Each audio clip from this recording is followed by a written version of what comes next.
ఓం అజ్ఞానాతిమిరాంధస్య జ్ఞానాంజనాశలాకయా చక్షురున్మీలితం యేన తస్మై శ్రీగురవే నమః. శ్రీచైతన్యమనోభీష్టం స్థాపితం యేన భూతలే స్వయం రూపకదా మह्यं దదాతి స్వపదాంతికం. వందేऽహం శ్రీగురో శ్రీయుతాపదకమలం శ్రీగురూన్ వైష్ణవాంశ్చ శ్రీరూపం సాగ్రజాతం సహగణ రఘునాథాన్వితం తం సజీవం సాద్వైతం సావధూతం పరిజన సహితం కృష్ణ చైతన్య దేవం శ్రీ రాధా కృష్ణ పాదాన్ సహగణ లలితా శ్రీ విశాఖాన్వితాంశ్చ. हे कृष्णा करुणा सिंधो दीनबंधो जगत्पते गोपेशा गोपिका कांता राधा कांता नमोस्तुते. सप्त कांचन गौरांगी राधे वृंदावनेश्वरी वृषभानुसुते देवी प्रणमामि हरिप्रिये. नमो विष्णुपादाय कृष्णपृष्ठाय भूतले श्रीमते जय पताक स्वामिन् नितनामिने नमाचार्य पादाय निताय कृपप्रदायिने गौरकथा धामदाय नगर ग्रामतारिणे. नमो विष्णुपादाय कृष्णपृष्ठाय भूतले श्रीमते भक्ति वेदांता स्वामिन् नितनामिने नमस्ते सरस्वते देवे गौरवाणी प्रचारिणे निर्विशेष शून्यवादी पाश्चात्यदेशतारिणे. जय श्री कृष्ण चैतन्य प्रभु नित्यानंद श्री अद्वैत गदाधर श्रीवासादि गौरभक्त वृंद. हरे कृष्णा कृष्णा कृष्णा हरे हरे हरे राम राम राम हरे हरे. मूकं करोतु वाचालं पंगुं लंघयते गिरिं यत्कृपातमहं वंदे श्रीगुरुं दीनतारिणं परमानंदमाधवं శ్రీచైతన్యమేశ్వరం. హరి ఓం తత్సత్. హరి కృష్ణ. సో ఈరోజు మనం ఈ గోవర్ధన్ లీల కార్యక్రమాన్ని మనం చర్చించుకుంటున్నాం. సో అందరికీ కూడా ఈ రోజు దీపావళి శుభాకాంక్షలతో పాటు ఈ గోవర్ధన్ లీల అనేది రేపు బృందావనంలో 5000 సంవత్సరాల ముందు జరిగింది. ఆ లీలల్ని ఈ రోజు మనం వివరంగా మనం డిస్కస్ చేద్దాం. ఎందుకంటే గోవర్ధన్ లీల శ్రీకృష్ణ భగవాన్ లీలలో చాలా ముఖ్యమైనది. ఈ లీలలో మనం చాలా విషయాలు మనం జీవితంలో మనం తెలుసుకుంటాం. అలాగే చాలా పాఠాలు కూడా మనం ఈ జీవితంలో మనం అర్థం చేసుకుంటాం ఈ గోవర్ధన్ లీల ద్వారా. సో మనం ఈనాడు మీరందరూ కూడా ఈ ఈ దామోదర మాసంలో ఈ యొక్క దామోదర లీల గురించి మీరు విన్నారు. ఈ దామోదర లీల యాక్చువల్ గా దీపావళి రోజు జరిగింది. అందుకే ఈ దామోదర లీల శ్రీకృష్ణ భగవానుడి యొక్క వయసు అంటే చాలా చిన్న వయసులో, అంటే 1 నుంచి 5 సంవత్సరాల లోపల, అంటే 2-3 సంవత్సరాలు ఉన్న వయసులో జరిగింది దామోదర లీల. యాక్చువల్ గా శ్రీకృష్ణ భగవానుడి యొక్క వయసుని ఆచార్యులు మనకి ఏం చెప్తున్నారంటే 1 నుంచి 5 సంవత్సరాల శ్రీకృష్ణ భగవానుడి ఏజ్ ని 1 నుంచి 5 సంవత్సరాల బృందావనంలో కౌమార వయసు అంటారు, కౌమార స్టేజ్ అంటారు అనమాట. అలాగే 5 నుంచి 10 సంవత్సరాలు పౌగండ అంటారు. అలాగే 10 నుంచి 15 సంవత్సరాలు కైశోర అంటారు. సో ఈ దామోదర లీల కౌమార దశలో ఉన్నప్పుడు జరిగింది. అలాగే ఈ గోవర్ధన్ లీల శ్రీకృష్ణ భగవానుడి యొక్క పౌగండ దశలో ఉన్నప్పుడు జరిగింది. సో ఈ 10 నుంచి 15 సంవత్సరాలు కైశోర్, అంటే 10 సంవత్సరాల తర్వాత కైశోర్ లీల. కైశోర్ లీల అంతా కూడా ఆ తర్వాత బృందావనం వదిలేసి మధుర వచ్చేయడం, అక్కడి నుంచి ఇంకా మొత్తం లీలలు స్టార్ట్ అయ్యాయి. సో ఇప్పుడు ఈ బృందావనంలో మెయిన్ జరిగిన లీలన్నీ కూడా 10 సంవత్సరాల లోపల చాలా ఎక్కువ జరిగాయి. సో ఈ పౌగండ లీల, పౌగండ దశ మరియు కౌమార దశలో చాలా లీలలు జరిగాయి కృష్ణుడి యొక్క లీలలు బృందావనంలో. అవి చాలా అద్భుతంగా వర్ణింపబడ్డాయి. భాగవతంలోని హరివంశం మరియు గోపాల చెంపు అనేక రకాల శాస్త్రాల్లో యొక్క లీలలు చాలా అద్భుతంగా వర్ణింపబడ్డాయి. మనం ఈ లీలల గురించి ఎందుకు మనం లీలల గురించి అర్థం చేసుకుంటామంటే శ్రీకృష్ణ భగవానుడి మీద మనకి ప్రేమని, శ్రీకృష్ణ భగవానుడి మీద ఒక ఆకర్షణని మనం పెంచుకోవడానికి ఈ లీలలు మనకి తెలియజేస్తాయి. అలాగే భగవంతునికి మనకి ఉన్న రిలేషన్, సంబంధం బాగా స్ట్రాంగ్ గా తయారు చేసుకోవడానికి కూడా ఈ లీలలు మనకి బాగా ఉపయోగపడతాయి. సో మనం ఇప్పుడు ఈ గోవర్ధన్ లీల చాలా ముఖ్యమైన లీల. అంటే బృందావనంలో దీపావళి మర్నాడు జరిగిన లీల ఇది. అందుకే ఈ రోజు మనం ఈ లీలను మనం చర్చించుకుంటున్నాం. సో మీరందరూ కూడా శ్రద్ధగా ఈ ప్రోగ్రామ్ కి వచ్చినందుకు ఇస్కాన్ చెన్నై తరఫున అందరికీ కూడా స్వాగతం తెలియజేస్తున్నాం ఈ గోవర్ధన్ లీల కార్యక్రమానికి. సో మీరందరూ కూడా ఈ గోవర్ధన్ లీల రేపు మీ ఇంట్లో ఈ లీలని మీరు బాగా మీరు కూడా జరుపుకోవచ్చు. ఈ లీలని, గోవర్ధన్ లీలని మీ ఇంట్లో ఎలా చేయాలో మనం కూడా డిస్కస్ చేద్దాం. ఈ లీల ఎలా చేయాలి అంటే గోవర్ధన ఈ విధంగా రేపు మన ఇంట్లో ఏ విధంగా మనం ఆచరించాలనే విషయాన్ని కూడా మనం ఇప్పుడు చర్చించుకుందాం. ముందు ఈ లీల గురించి మనం తెలుసుకుందాం. మీరు గోవర్ధన లీల చాలా సార్లు వినుంటారు అన్ని చోట్ల. బట్ ఇంకా డీటెయిల్డ్ గా మనం శాస్త్రాల్లో అన్ని రకాల శాస్త్రాలు ఏం చెప్పబడిందో మనం తెలుసుకుందాం. ముందు ఈ గోవర్ధన పర్వతం అనే ఈ లీల అసలు ఈ పర్వతం యొక్క పుట్టు పూర్వోత్తరాలు గురించి మనం తెలుసుకుందాం. దానికి ముందు ఈ గోవర్ధన పర్వతం ఎక్కడి నుంచి వచ్చింది అంటే, ఈ గోవర్ధన పర్వతం అనేది పూర్వం వింధ్య మౌంటైన్స్ అంటే వింధ్య పర్వతాలు అనేవి ఉన్నాయి. వింధ్యాచలం అంటారు దాన్ని. అలాంటి వింధ్యాచల పర్వతాల్లోని గోవర్ధన పర్వతం ఉండేది. ఎప్పుడంటే రామావతారానికి ముందు, అంటే సత్యయుగంలో ఆ టైంలో రామావతారానికి ముందే యాక్చువల్ గా గోవర్ధన పర్వతం ఉండేది. అప్పుడు వింధ్యాచలం అనే మౌంటైన్స్ అన్నమాట ఇప్పుడున్న ఇండియాలో. అలాంటి మౌంటైన్స్ లోని గోవర్ధన పర్వతం ఉండేది. అప్పుడు ఏమైందంటే పులస్త్య ముని అనే ఒక చాలా పెద్ద గొప్ప మహర్షి, ఆయన కాశీ నగరంలో ఆయన ఉండేవారు. ఆయన కాశీ నగరంలో ఏంటంటే మౌంటైన్స్ లేవు. అంటే కాశీనగరంలో పర్వతాలు లేవు అనమాట. పర్వతాలు కానీ పెద్ద పెద్ద కొండలు కానీ లేవు కాశీనగరంలో. అందుకే ఆయన ఏమనుకున్నారంటే, నేను వింధ్యాచల పర్వతాలకు వెళ్ళి అక్కడ ఉన్న మంచి పర్వతాన్ని ఒకటి తీసుకొచ్చి కాశీలో పెట్టి ఆయన ప్రతిరోజు కూడా ధ్యానానికి ఆ పర్వతం మీద కూర్చుని మంచి ధ్యానం చేసుకోవడానికి ఆయన ఒక అభిప్రాయం ఆయన అనుకునే ఆయన వింధ్యాచల పర్వతాలకు వెళ్ళి అడుగుతారు. ఆయన అడిగితే ఆ వింధ్యాచల పర్వతాల కూడా ఒక హెడ్ అనమాట. ఆయన ఏమంటారంటే, నేను ఇవ్వలేను, పర్వతాలు లేను అంటే అన్నిట్లోని ఈ గోవర్ధన పర్వతం అనేది ఒక కుమారుడు లాగా ఉంటుంది. ఆ పర్వతాలన్నిట్లోని పర్వతాల తండ్రికి కుమారుడు లాగా, అంటే చాలా అద్భుతంగా, చాలా అందంగా, చాలా రమణీయంగా, చాలా సుందర దృశ్యాలతో ఈ పర్వతం చాలా అద్భుతంగా, చాలా కనబడుతుంది ఆకర్షణీయంగా. సో ఈ పర్వతాన్ని నాకు ఇవ్వండి అని అడుగుతారు ఆయన. వింధ్యా పర్వతాల యొక్క హెడ్. అంటే ఆయన అడిగితే వాళ్ళు ఏమంటారంటే, మేము ఇవ్వలేమంటారు. అప్పుడు ఆ కొడుకే, ఆ పర్వతాల తండ్రి యొక్క కొడుకు ఏమనుకుంటాడంటే, లేదు ఈయన ఇప్పుడు ఇవ్వకపోతే, ఈయన శపిస్తే మనకు మళ్ళీ ప్రాబ్లం వస్తుంది. అందుకని ఏంటంటే ఆయన రెడీ అయిపోతారు వెళ్ళడానికి. వింధ్య పర్వతాల యొక్క తండ్రి యొక్క కొడుకు, తండ్రి కాదన్నా సరే కొడుకు మాత్రం నేను గోవర్ధన పర్వతం నేను వెళ్తాను అని చెప్పి రెడీ అయిపోతాడు ఆయన. రెడీ అయిపోయిన తర్వాత ఓకే కొడుకు ఒప్పుకుంటాడు వెళ్ళిపోతానని. ఎందుకంటే ఆయన మళ్ళీ శపిస్తే మళ్ళీ అనేక రకాల పరిస్థితులు మారుతాయి, అనేక రకాల ప్రభావం ఉంటుందని. సో ఆయన ఏం చేస్తారంటే, ఆ కొడుకు గోవర్ధన పర్వతం ఆయన ఒప్పుకొని వెళ్ళిపోతాడు, సిద్ధమైపోతాడు. అప్పుడు ఈ పులస్త్యముని చాలా పెద్ద ఫామ్ కింద ఆయన తన యొక్క రూపం చాలా పెద్దదిగా విస్తరించి ఆ పర్వతాన్ని తన చేతులతో లేపుకుని తీసుకెళ్ళిపోతాడు. ఆయన తీసుకెళ్లిపోయి ఆయన కాశీనగరం వెళ్ళాలి. వింధ్యా పర్వతాల నుంచి కాశీనగరం వెళ్ళే దారిలో బృందావనం తగులుతుంది. ఎప్పుడైతే ఈ యొక్క గోవర్ధన పర్వతానికి ఎప్పుడు ఏంటి కోరికంటే, శ్రీకృష్ణ భగవాన్ యొక్క లీలల్ని తను చూడాలి, శ్రీకృష్ణ భగవాన్ యొక్క లీలలో తను పాలు పంచుకోవాలి అనే కోరిక బాగా ఎక్కువగా ఉండేది ఆ యొక్క గోవర్ధన పర్వతానికి.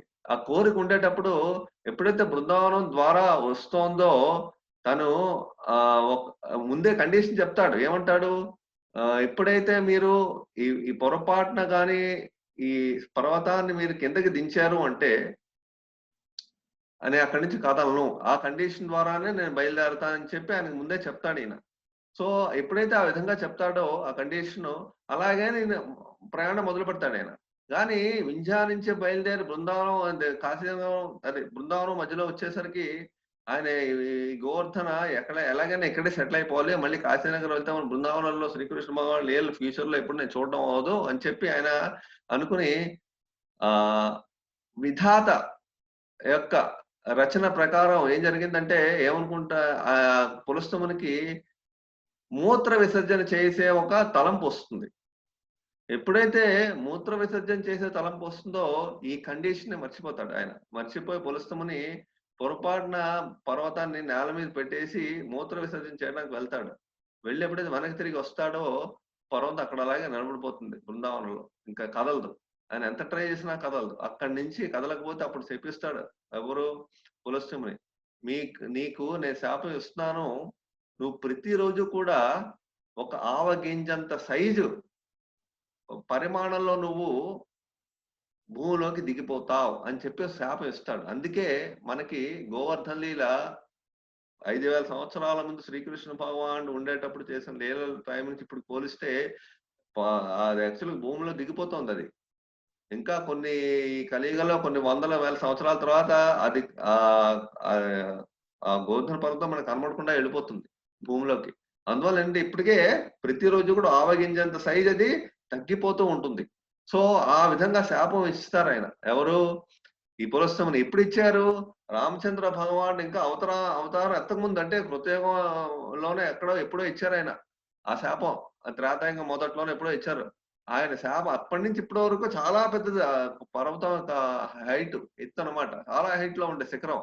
అలాంటిది తగ్గిపోతే ఇప్పటికి బాగా సైజు తగ్గిపోయింది. ఇప్పటికి ఎలా ఉందంటే ఇప్పుడు కొండలాగా ఉంటుంది. కాకపోతే పరిమాణం అనేది తగ్గుతోందనమాట. సో ఈ విధంగా ఆయన ఇచ్చిన శాపం వల్ల ఆ విధంగా జరుగుతోంది. ఇప్పుడు ఇది ఇలా జరిగింది. అప్పుడు రామచంద్ర భగవాన్ కన్నా ముందు అప్పుడు ఏమైందంటే ఒకసారి త్రేతాయుగంలో ఇక్కడికి ఇంకో లీల రామచంద్ర భగవాన్ యొక్క లీల కూడా దీంట్లో ఉంది. ఎందుకంటే ఒకసారి ఎప్పుడైతే శ్రీరాముడు బ్రిడ్జ్ కడుతున్నాడో ఎక్కడ శ్రీలంక నుంచి ఇండియాకి ఒక బ్రిడ్జ్ కడుతున్నప్పుడు హనుమంతుడు ఈ గోవర్ధన పర్వతాన్ని తీసుకెళ్లిపోతాడు. ఆయన తీసుకెళ్లి పట్టడానికి మధ్యలో పెట్టడానికి తీసుకెళ్లిపోతే ఒక వారధి కింద పెట్టడానికి అప్పుడు రాముడు ఆపేస్తాడు. ఆగు, నువ్వు ఇప్పుడు తీసుకొస్తుంది నా నెక్స్ట్ లీలకు నేను చేసే లీలా ప్రదేశం ఇది. ఇప్పుడు నువ్వు తీసుకొచ్చేసి తీసుకెళ్ళి మళ్ళీ అక్కడ పెట్టేసే అంటాడు శ్రీరామచంద్రుడు. పెట్టేసి అంటే హనుమంతుడు తీసుకెళ్ళి ఓహో నెక్స్ట్ లీలక అనుకుని నెక్స్ట్ యుగంలో నేను చేసే లీలక అనుకుని వెంటనే హనుమంతుడు అక్కడి నుంచి తీసుకెళ్లిపోయి మళ్ళీ తొందరలో తీసుకెళ్లి అలా కింద పెట్టేస్తాడు అనమాట. ఆ బృందావనంలో మళ్ళీ ఆ గోవర్ధన పర్వతం పెట్టేసినప్పుడు ఇప్పుడు అందుకే గోవర్ధన పర్వతాన్ని చూస్తే ఆ రాళ్ళు ఎప్పుడైతే హనుమంతుడు వెంటనే అలా తీసుకెళ్ళి అక్కడ పెట్టేశాడో పైనుంచి కింద కొంచెం పెట్టేశాడో ఇమీడియట్ గా ఆ యొక్క రాళ్ళు అవన్నీ కూడా కదిలి ఆ శిలలు కూడా కొంచెం లూజ్ గా వదిలిపోయి ఉన్నట్టు పడుతున్నట్టు కనబడతాయి ఇప్పటికి కూడా గోవర్ధన పర్వతం మన బృందావనంలో. సో ఆ విధంగా మనకి దృశ్యం కనబడుతుంది. సో ఇప్పుడు ఏంటంటే ఈ యొక్క గోవర్ధన పర్వతం సైజు మనం చూస్తాం ఫొటోస్ లోని. బట్ ఇది ఏంటంటే భగవంతుడి లీల చాలా అద్భుతమైన ప్రదేశం. బృందావనంలో శ్రీకృష్ణ భగవానుడు చాలా లీలల్ని గోవర్ధన పర్వత యొక్క పరిసరాల్లో చేశాడు.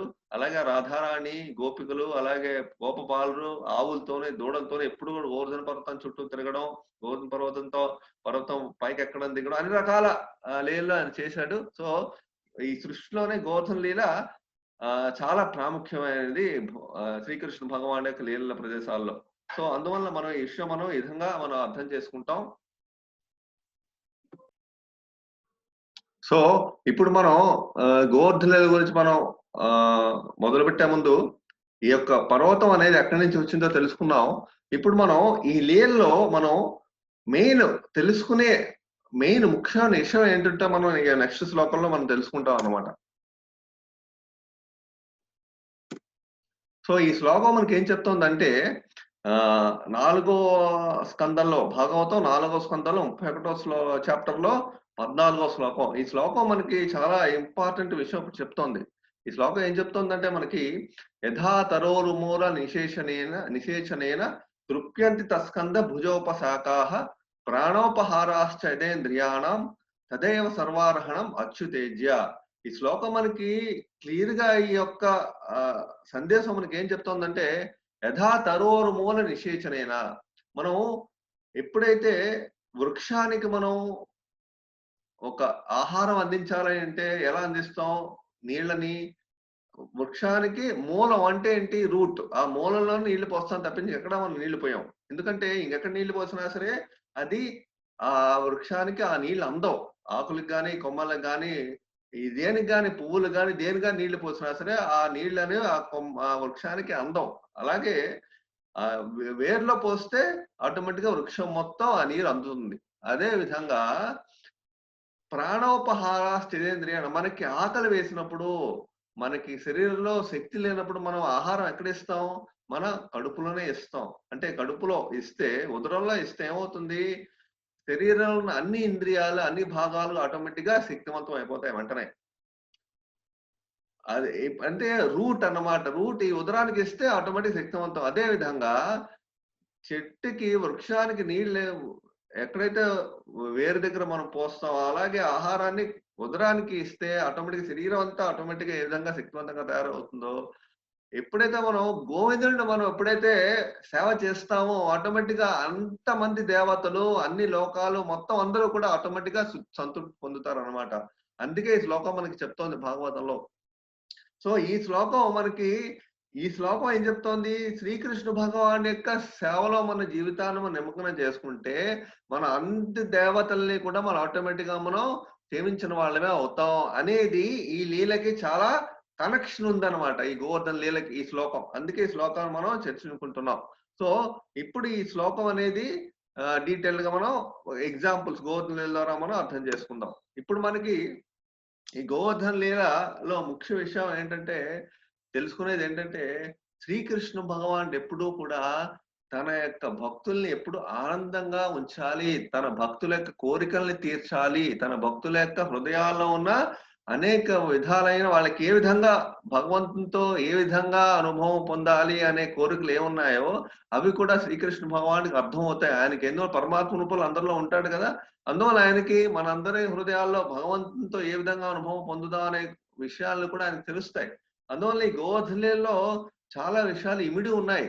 ఒకటి ఈ గోవర్ధన లీలలో నేర్చుకోవాల్సింది ఏంటంటే, మనం ఎప్పుడైతే మన మన పొజిషను, మన సంపద, మన ఐశ్వర్యం, మన యొక్క స్టేటస్ ఇవన్నీ కూడా ఎప్పుడైతే భక్తులు ఏ విధంగా ఈ యొక్క పరిస్థితుల్లో ఎప్పుడైతే ప్రభావితం చెందుతారో, ఈ యొక్క ఐశ్వర్యం వాటి మీద పడి ఎప్పుడైతే గర్వాన్ని, అహంకారాన్ని పొందుతారో వాళ్ళకి ఒక పాఠంగా కూడా భగవంతుడు నేర్పుతాడు. అలాగే పాఠాన్ని నేర్పుతాడు. అలాగే భక్తులందరూ కూడా వాళ్ళ హృదయాల్లో ఏ విధమైన అనుభవం భగవంతునితో పొందాలనుకుంటున్నారో వాళ్ళకి కూడా ఒక అవకాశాన్ని ఇస్తాడు. ఈ విధంగా అన్ని రకాలుగా శ్రీకృష్ణుడు భక్తులు ఏ విధంగా తప్పులు చేస్తే వాళ్ళని పాఠం చెప్పడానికి ఈ విధంగా అనేక లీలలు చేస్తాడాయన. సో, గోవర్ధన అందులో చాలా ప్రాముఖ్యమైనది. ఇక్కడ ఏం జరుగుతోంది? ఎప్పుడైతే ఈ ఎప్పటినుంచో ఈ బృందావనంలో వ్రజవాసులందరూ కూడా కృష్ణుని యొక్క లీలల్ని ప్రతిరోజు చూస్తున్నారు. అనేక రకాల రాక్షసుని చంపడం, వెన్న వెన్న దొంగతనం, అలాగే అనేక రకాల ఆహ్, విధమైన శ్రీకృష్ణునితో వాళ్ళకి చర్యలు, శ్రీకృష్ణునితో ఉన్న లీలలు ఇవన్నీ ప్రతిరోజు శ్రీకృష్ణునితో యొక్క సహవాసం, గోపబాలురు, గోపికలు, నందమహారాజ్, యశోద వీళ్ళందరూ కూడా శ్రీకృష్ణునితోని కంటిన్యూస్‌గా వాళ్ళకి శ్రీకృష్ణునితో ఆహ్, గడపడం అవ్వట్లేదు. అంటే ఏంటంటే, పొద్దున్న శ్రీకృష్ణుడు కొంచెం పెద్దవాడయిన తర్వాత అడవులకెళ్ళిపోయేవాడు. అంటే ఆవుల్ని చూసుకోవడానికి. అక్కడి నుంచి వచ్చే కంటిన్యూ శ్రీకృష్ణునితో వాళ్ళు గడపడం అవ్వట్లేదు. అందుకే వాళ్ళకి ఆ కోరికుంది హృదయంలో. శ్రీకృష్ణునితో 24 గంటలు కంటిన్యూస్‌గా ఉండాలి. శ్రీకృష్ణునితో ఆ యొక్క అనుభవాన్ని పొందాలి. ఎందువల్లంటే వాళ్ళు చాలా అట్రాక్ట్ అయ్యి ఉన్నారు కృష్ణుడితో. బృందావనంలో అందరూ కూడా. ఆ యొక్క అట్రాక్షన్‌ని కంటిన్యూయస్‌గా ఎక్కడ బ్రేక్ లేకుండా అనుభవించాలి అనే ఒక కోరిక అందరిలోనూ ఉంది హృదయంలో. ఆ కోరికను తీర్చడానికి భగవంతుడు ఏం చేస్తాడంటే ఉన్న పరిస్థితుల్ని ప్రకారం ఆయన లీలలను ఆయన సృష్టిస్తాడు. లీలలు చేస్తాడు. ఆ లీలలో మనం అందరం పాలు పంచుకొని మనం అర్థం చేసుకుంటాం భగవంతుడిని. సో, ఇక్కడ ఎప్పుడైతే వీళ్ళందరికీ ఇలా ఉందో ఒకసారి ఏమవుతుందంటే శ్రీకృష్ణ భగవానుడు ఈ యొక్క గోవర్ధన ఆహ్, పర్వతం ఆ రోజున అంటే గోవర్ధన లీల జరిగిన రోజున పొద్దున్న ఒక రోజు నందమహారాజుల యొక్క మొత్తం గోప బాలురు వాళ్ళ యొక్క ఫాదర్స్ అంటే ఈ గోపాస్ అంటారు. ఈ గోపాని వీళ్ళందరూ ఏంటంటే శ్రీ నందమహారాజు యొక్క వయసుతో సమానమైన వాళ్ళు. వాళ్ళందరూ కూడా బృందావనంలోని ఒక పెద్ద అరేంజ్‌మెంట్ చేస్తూ ఉంటారు. చాలా పెద్ద అరేంజ్‌మెంట్. ఆ పెద్ద అరేంజ్‌మెంట్ ఎలాంటిదంటే అనేక రకాల వంటకాలు, అనేక రకాల అరేంజ్‌మెంట్ అంటే పువ్వులతోని, వంటలతోని, అనేక రకాల డెకరేషన్స్‌తోని పూర్తిగా అంతా అరేంజ్‌మెంట్ చేస్తుంటే ఈ ఈ పొద్దున్న ఒకరోజు శ్రీకృష్ణ భగవానుడు అడుగుతాడు వాళ్ళని. ఏంటి మీరు సడన్ గా ఇవాళ చాలా అరేంజ్మెంట్లు చేస్తున్నారు. బృందావనం అంతా చాలా మంది చాలా బిజీగా ఉన్నారు. అన్ని రకాల వంటకాలు, అన్ని రకాల పువ్వులు, డెకరేషన్స్ అన్ని చేస్తున్నారు. ఎందుకు అంత యజ్ఞాలు చేయడానికి ఇవన్నీ యజ్ఞానికి అంత నిర్వాహకం అంతా యజ్ఞాలు చేయడానికి మొదలు పెడుతున్నారు. ఎందుకు ఇవన్నీ చేస్తున్నారు అని అడుగుతాడు. అప్పుడు శ్రీకృష్ణ వారు 7 సంవత్సరాలు. అప్పుడు అడగగానే వాళ్ళకి నందమహారాజుతో ఉన్న ఫ్రెండ్స్ వీళ్ళందరూ అడుగుతుంటే శ్రీకృష్ణుడి చిన్న వయసే కదా! 7 సంవత్సరాలే కదా! అందుకని ఒక చిన్న పిల్లాడే కదా! అని చెప్పి వాళ్ళు "ఏం లేదు ఇప్పుడు మనం ఇంద్రుడికి పూజ చేస్తున్నాం.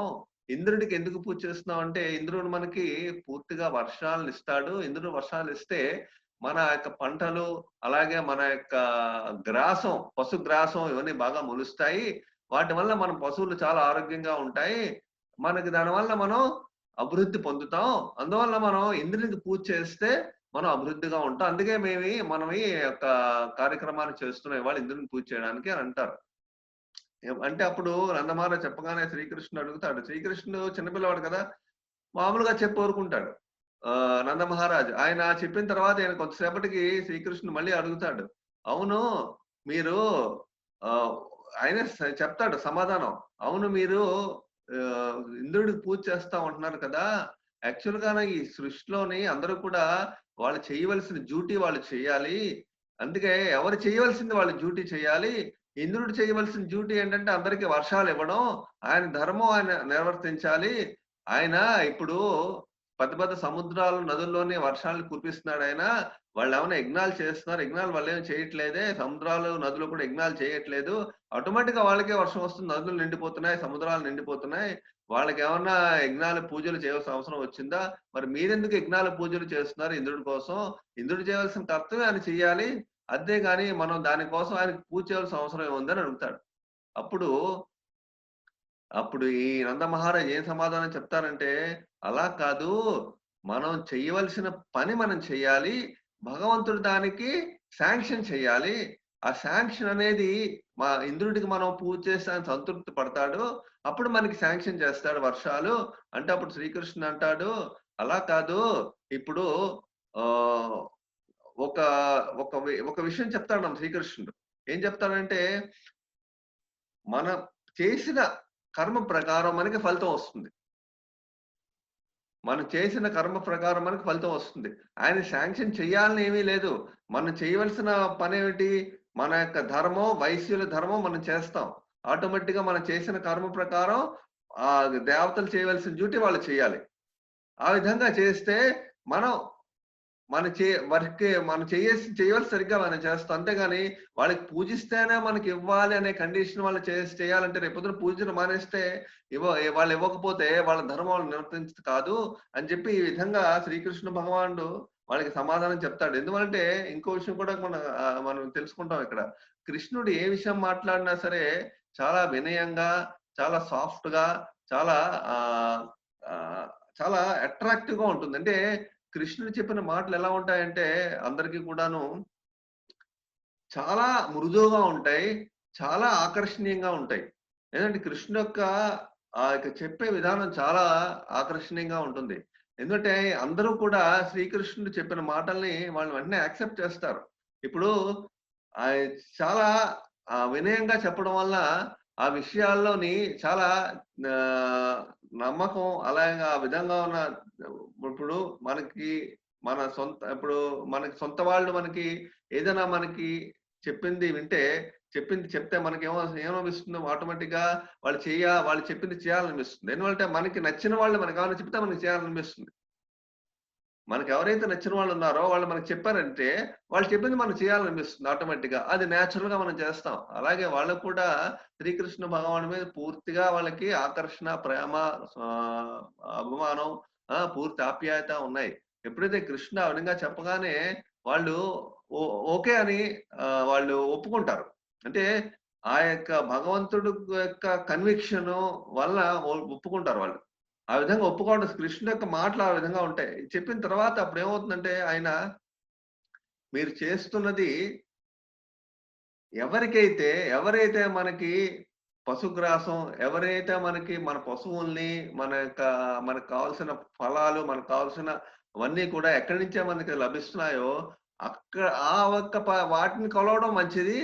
గోవర్ధన్ నుంచే మనం ప్రతిసారి కూడా మనం గోవర్ధన యొక్క మన ఆవుల్ని గ్రాసం ఇవ్వడం, పశువులు గ్రాసం ఇవ్వడం, అలాగే గోవర్ధన నుంచి ఫలాలు గాని, అనేక రకాల ఓషధులు గాని, అనేక రకాల ఆభరణాలు, అంటే గోవర్ధన యొక్క పర్వతం కిందన గుహల్లోని అనేక ఆభరణాలు, అంటే మణులు, మాణిక్యాలు గో పొందున్నాయి. అవన్నీ గోవర్ధన పర్వతాలు ఇవన్నీ మనకు లభిస్తున్నాయి. మనం ఆ గోవర్ధన పర్వతాన్నే మనం వర్షిప్ చేయాలి. చేస్తే ఇంకా ఆనందంగా పడి ఆ మనకి ఇంకా బాగా చేస్తుంది. ఇంద్రుడు చేయవలసిన ఇంద్రుడు చేయాలి. మనం పనులు చేయవలసిన మనం చేయాలి. అంతే తప్పించి ఇంద్రుడి కోసం ఇది మనం చేయడం అనేది ఒక సరిగ్గా సరియైన విషయం కాదని, గోవర్ధన పర్వతాన్ని చేస్తే ముందు ఆహ్, బావుంటుంది. గోవర్ధన పర్వతం ఇంకా మనకి అన్ని రకాల సమృద్ధిగా ఇస్తుంది అంటాడు. అంటే అప్పుడు అంటారు, నంద మహారాజ్ అంటాడు, "ఓ పని చేద్దాం అయితే గోవర్ధన పర్వతాన్ని సెపరేట్‌గా ఒక అన్ని రకాలు తయారు చేసి పెడతాం. ఇంద్రుడికి కూడా పెడతాం.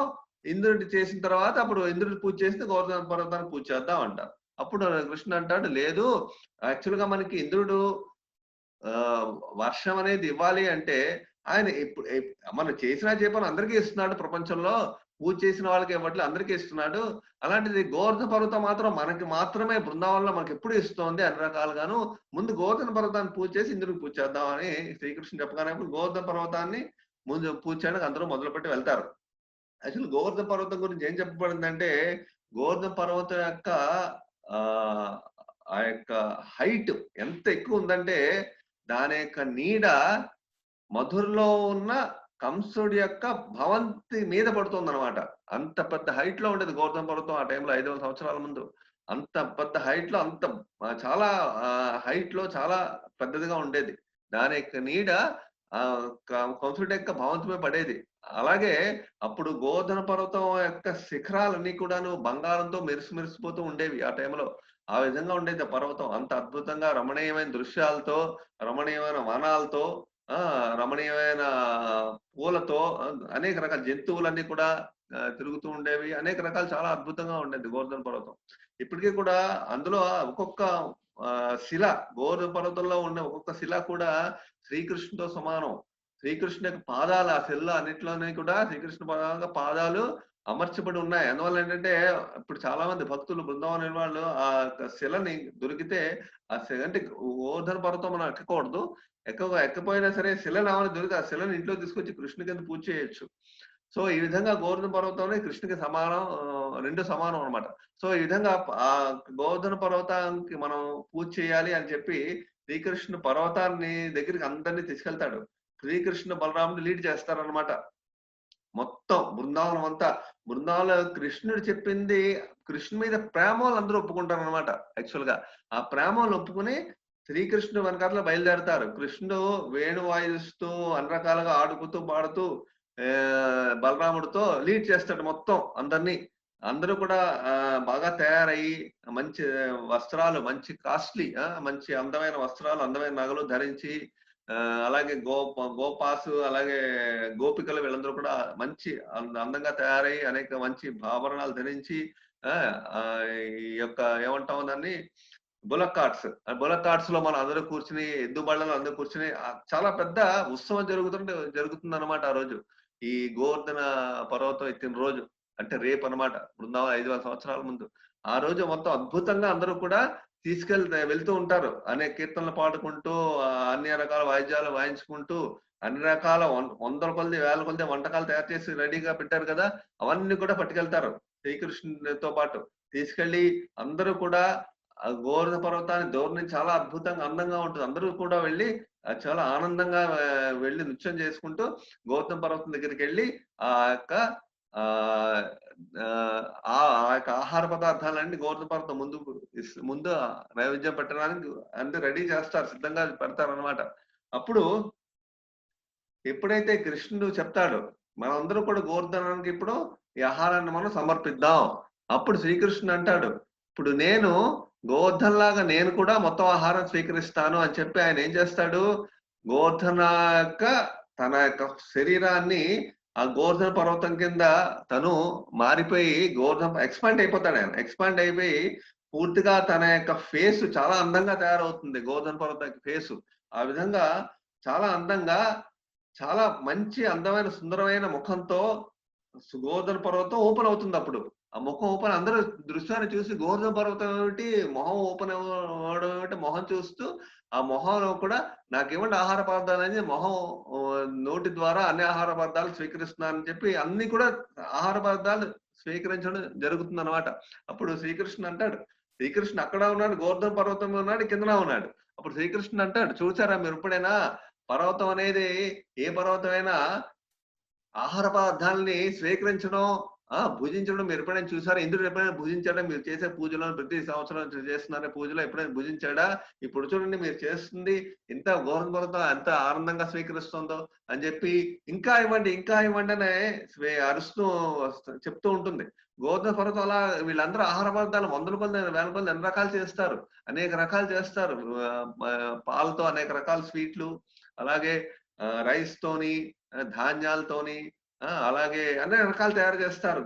నెయ్యితోని, కూరగాయలతోని అన్ని రకాల స్వీట్లు అన్ని రకాల వస్తువులు తయారు చేసి ఇస్తారు. ఆయన శుభ్రంగా ఎందువల్లంటే భగవంతుడు గోవర్ధన పర్వత రూపంలో మొత్తం ఆహారాన్ని స్వీకరిస్తున్నాడు. ఎప్పుడైతే అన్యోర్ అన్యోర్ అని అరుస్తూ ఉంటాడు, గోవర్ధన పర్వతం అరుస్తూ ఉంటే అందరూ కూడా ఆహారాన్ని స్వీకరిస్తూ ఇస్తూ ఉంటే లాస్ట్‌కి ఏమవుతుందంటే ఆహారం అనేది లాస్ట్‌కి ఇంక అయిపోతుంది వాళ్ళ దగ్గర. అయిపోతే ఇంకా అన్యోర్ అన్యోర్ అంటారు. అన్యోర్ అన్యోర్ అంటే ఇప్పుడు కూడా మనం అక్కడికి వెళ్తే అన్యోర్ అనే ప్రదేశం అనే ఒక విలేజ్ అన్నమాట అక్కడ. అన్యోర్ అంటే ఎక్కువ ఇంకా ఇవ్వండి, ఇంకా ఇవ్వండి అని అర్థం. కానీ ఆ పేరు మీద ఒక గ్రామం ఇప్పుడు తయారైంది. అప్పుడు తయారైంది. ఆ గ్రామం అన్యోర్ అనే గ్రామం విలేజ్ అక్కడుంది. అక్కడ స్టార్ట్ అయిందన్నమాట. అక్కడ ఆహ్, భగవంతుడు ఆహారాన్ని గోవర్ధన పర్వతం ఆహారం స్వీకరించిన ప్రదేశం.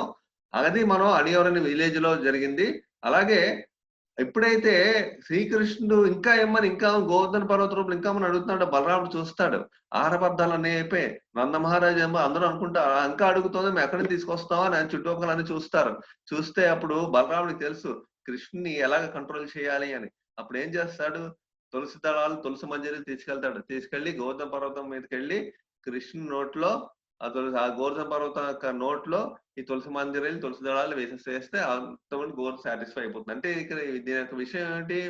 భగవంతుడు మనం ఎంత ఇచ్చినా సరే తులసి వేయాలి. అందుకే భగవంతుడికి నైవేద్యం పెట్టేటప్పుడు తులసి వేస్తే ఏమవుతుందంటే ఆటోమేటిక్ గా మనకి భగవంతుడు సాటిస్ఫై అయిపోతాడు.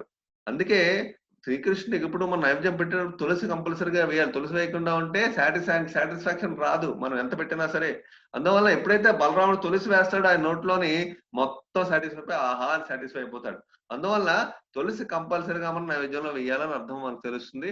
ఎప్పుడైతే గోవర్ధన పర్వతం ఆనందంగా సాటిస్ఫై అయిందో అప్పుడు శ్రీకృష్ణుడు ఏమంటాడంటే, నౌ మనం ఇప్పుడందరం కూడా గోవర్ధన పర్వతాన్ని పరిక్రమ చేద్దాం. గోవర్ధన పర్వతంలో ప్రదక్షిణించేద్దాం రండి అని చెప్పి అందరిని తీసుకెళ్తాడు. తీసుకెళ్ళి అందరూ కీర్తనలు పాడుకుంటూ, వాయిద్యాలు వాయించుకుంటూ, డాన్సులు చేసుకుంటూ అన్ని ప్రదక్షిణ చేస్తారు. ప్రదక్షిణ చేసిన తర్వాత అప్పుడు శ్రీకృష్ణ భగవానుడు తనే గోవర్ధన రూపంలో ఉన్నాడు. గోవర్ధన రూపంలో కిందన ఉన్నాడు. రెండు ప్రదేశాల్లో ఉన్నాడు. శ్రీకృష్ణ అప్పుడు గోవర్ధన పర్వతం తన యొక్క ప్రసాదాన్ని అందరికీ ఇస్తుంది. తన తిన్న ఆహార ప్రసాదాన్ని అందరికీ ఇస్తుంది. అప్పుడు గోవర్ధన పర్వతం నుంచి ఇంతవరకు వీళ్ళు పెట్టిన అన్ని రకాల వంటకాలు బయటకొస్తాయి. గోవర్ధన స్లోగా అన్ని మొత్తం అన్ని బయటకు వచ్చేస్తుంటాయి. అందరూ గోవర్ధన పర్వతం తిరిగి మనకు ప్రసాదాన్ని ఇస్తుందని చెప్పి అందరూ తీసుకుంటారు ఆ ప్రసాదాన్ని. తీసుకొని అందరూ శుభ్రంగా తింటారు. ఆనందంగా ఉంటారు. ఇప్పుడు చూడండి అప్పుడు శ్రీకృష్ణుడు అంటాడు చూసారా? మనం ఈనాడు ఎంత పండగ చేసుకున్నామో, మనం గోవర్ధన పర్వతాన్ని ఆహారాన్ని స్వీకరించింది ప్రసాదం. మనం కూడా ఆ ప్రసాదం మనం తిన్నాం. ఈ విధంగా అందరూ కూడా ఆనందంగా అని చెప్పి శ్రీకృష్ణుడు మొత్తం లీలని మొత్తం ఆయనే లీడ్ చేస్తాడు గోవర్ధన లీలని. 7 ఏళ్ల కుర్రవాడు. అప్పుడు అందరూ చూసి శ్రీకృష్ణుని అందరూ పెద్ద వయసులో ఉన్న గోపికలు, పెద్ద వయసులో ఉన్న అందరూ కూడా శ్రీకృష్ణ భగవాన్ని అందరూ దా ఆశీర్వదిస్తారు. నువ్వు చిన్న పిల్లవాడేమైనా సరే నువ్వు బాగా చేశావు అని చెప్పి కృష్ణుడు భగవంతుడని వాళ్ళకి ఆ ధ్యాస ఉండదు. వాళ్ళకేంటంటే కృష్ణుడు ఎప్పుడు చాలా ప్రేమగా, చాలా అభిమానంతో మాట్లాడతారు, చూస్తారు కాబట్టి వాళ్ళకి కృష్ణుడి మీద భగవంతుడని ధ్యాస ఉండకపోవడం వల్ల కృష్ణుడు దగ్గరగా అందరూ కృష్ణుని కావాలించుకుని కృష్ణుని ముద్దులాడుతూ ఉంటారు. ఆ విధంగా వయసులో ఉన్న గోపికలందరూ కూడా కృష్ణుని ఆ విధంగా చూస్తారు వాళ్ళు. అందువల్ల కృష్ణుడితో చాలా ఆనందంగా ఉంటారు. అది చాలా అద్భుతమైన, సుందరమైన దృశ్యం అక్కడ ఆ రోజు అందరూ అనుభవిస్తారు కృష్ణుడితో. ఎందువల్లంటే కృష్ణుడు ప్రేమ స్వరూపుడు. అందరితోనే అభిమానాన్ని, ప్రేమనైనా రెసిప్రొకేట్ చేసుకుంటాడు శ్రీకృష్ణుడు కూడా. సో ఇది అదే బృందావనం అంటే. బృందావనం అంటే ఏంటంటే భక్తునికి భగవంతునికి ఉన్న సంబంధం, ఆ ప్రేమ సంబంధాన్ని బృందావనంలో మనం చూడగలం. కాకపోతే ఏంటంటే మనకి భౌతికమైన కాలుష్యం మన మనసుల్లో భౌతికమైన ఆహ్, ఆ వాంఛ, భౌతికమైన కోరికలు, భౌతికమైన కోరికల యొక్క భావన ఉంటే బృందావనం అర్థం చేసుకోలేం. తప్పుగా అర్థం చేసుకుంటాం బృందావనం మనం. అందువల్ల ఏంటంటే మనం ముందు శుద్ధం అవ్వాలి. శుద్ధమైతే బృందావనం మనం బాగా అర్థం చేసుకోగలం. సో ఈ విధంగా భగవంతుడు తన భక్తులతో మంచి భావ అద్భుతమైన సంబంధాన్ని ఏర్పరచుకున్నాడాయన. ఉంటారు వాళ్ళెప్పుడు ఆ సంబంధంతో. సో ఇప్పుడేమైంది, ఇంత అందరూ కూడా బృందావనం అందరూ కూడా చాలా ఆనందంగా ఉన్నారు గానీ, ఒక్కళ్ళు మాత్రం ఆనందంగా లేరు. ఆ ఒక్కళ్ళెవరు? ఇంద్రుడు అన్నమాట.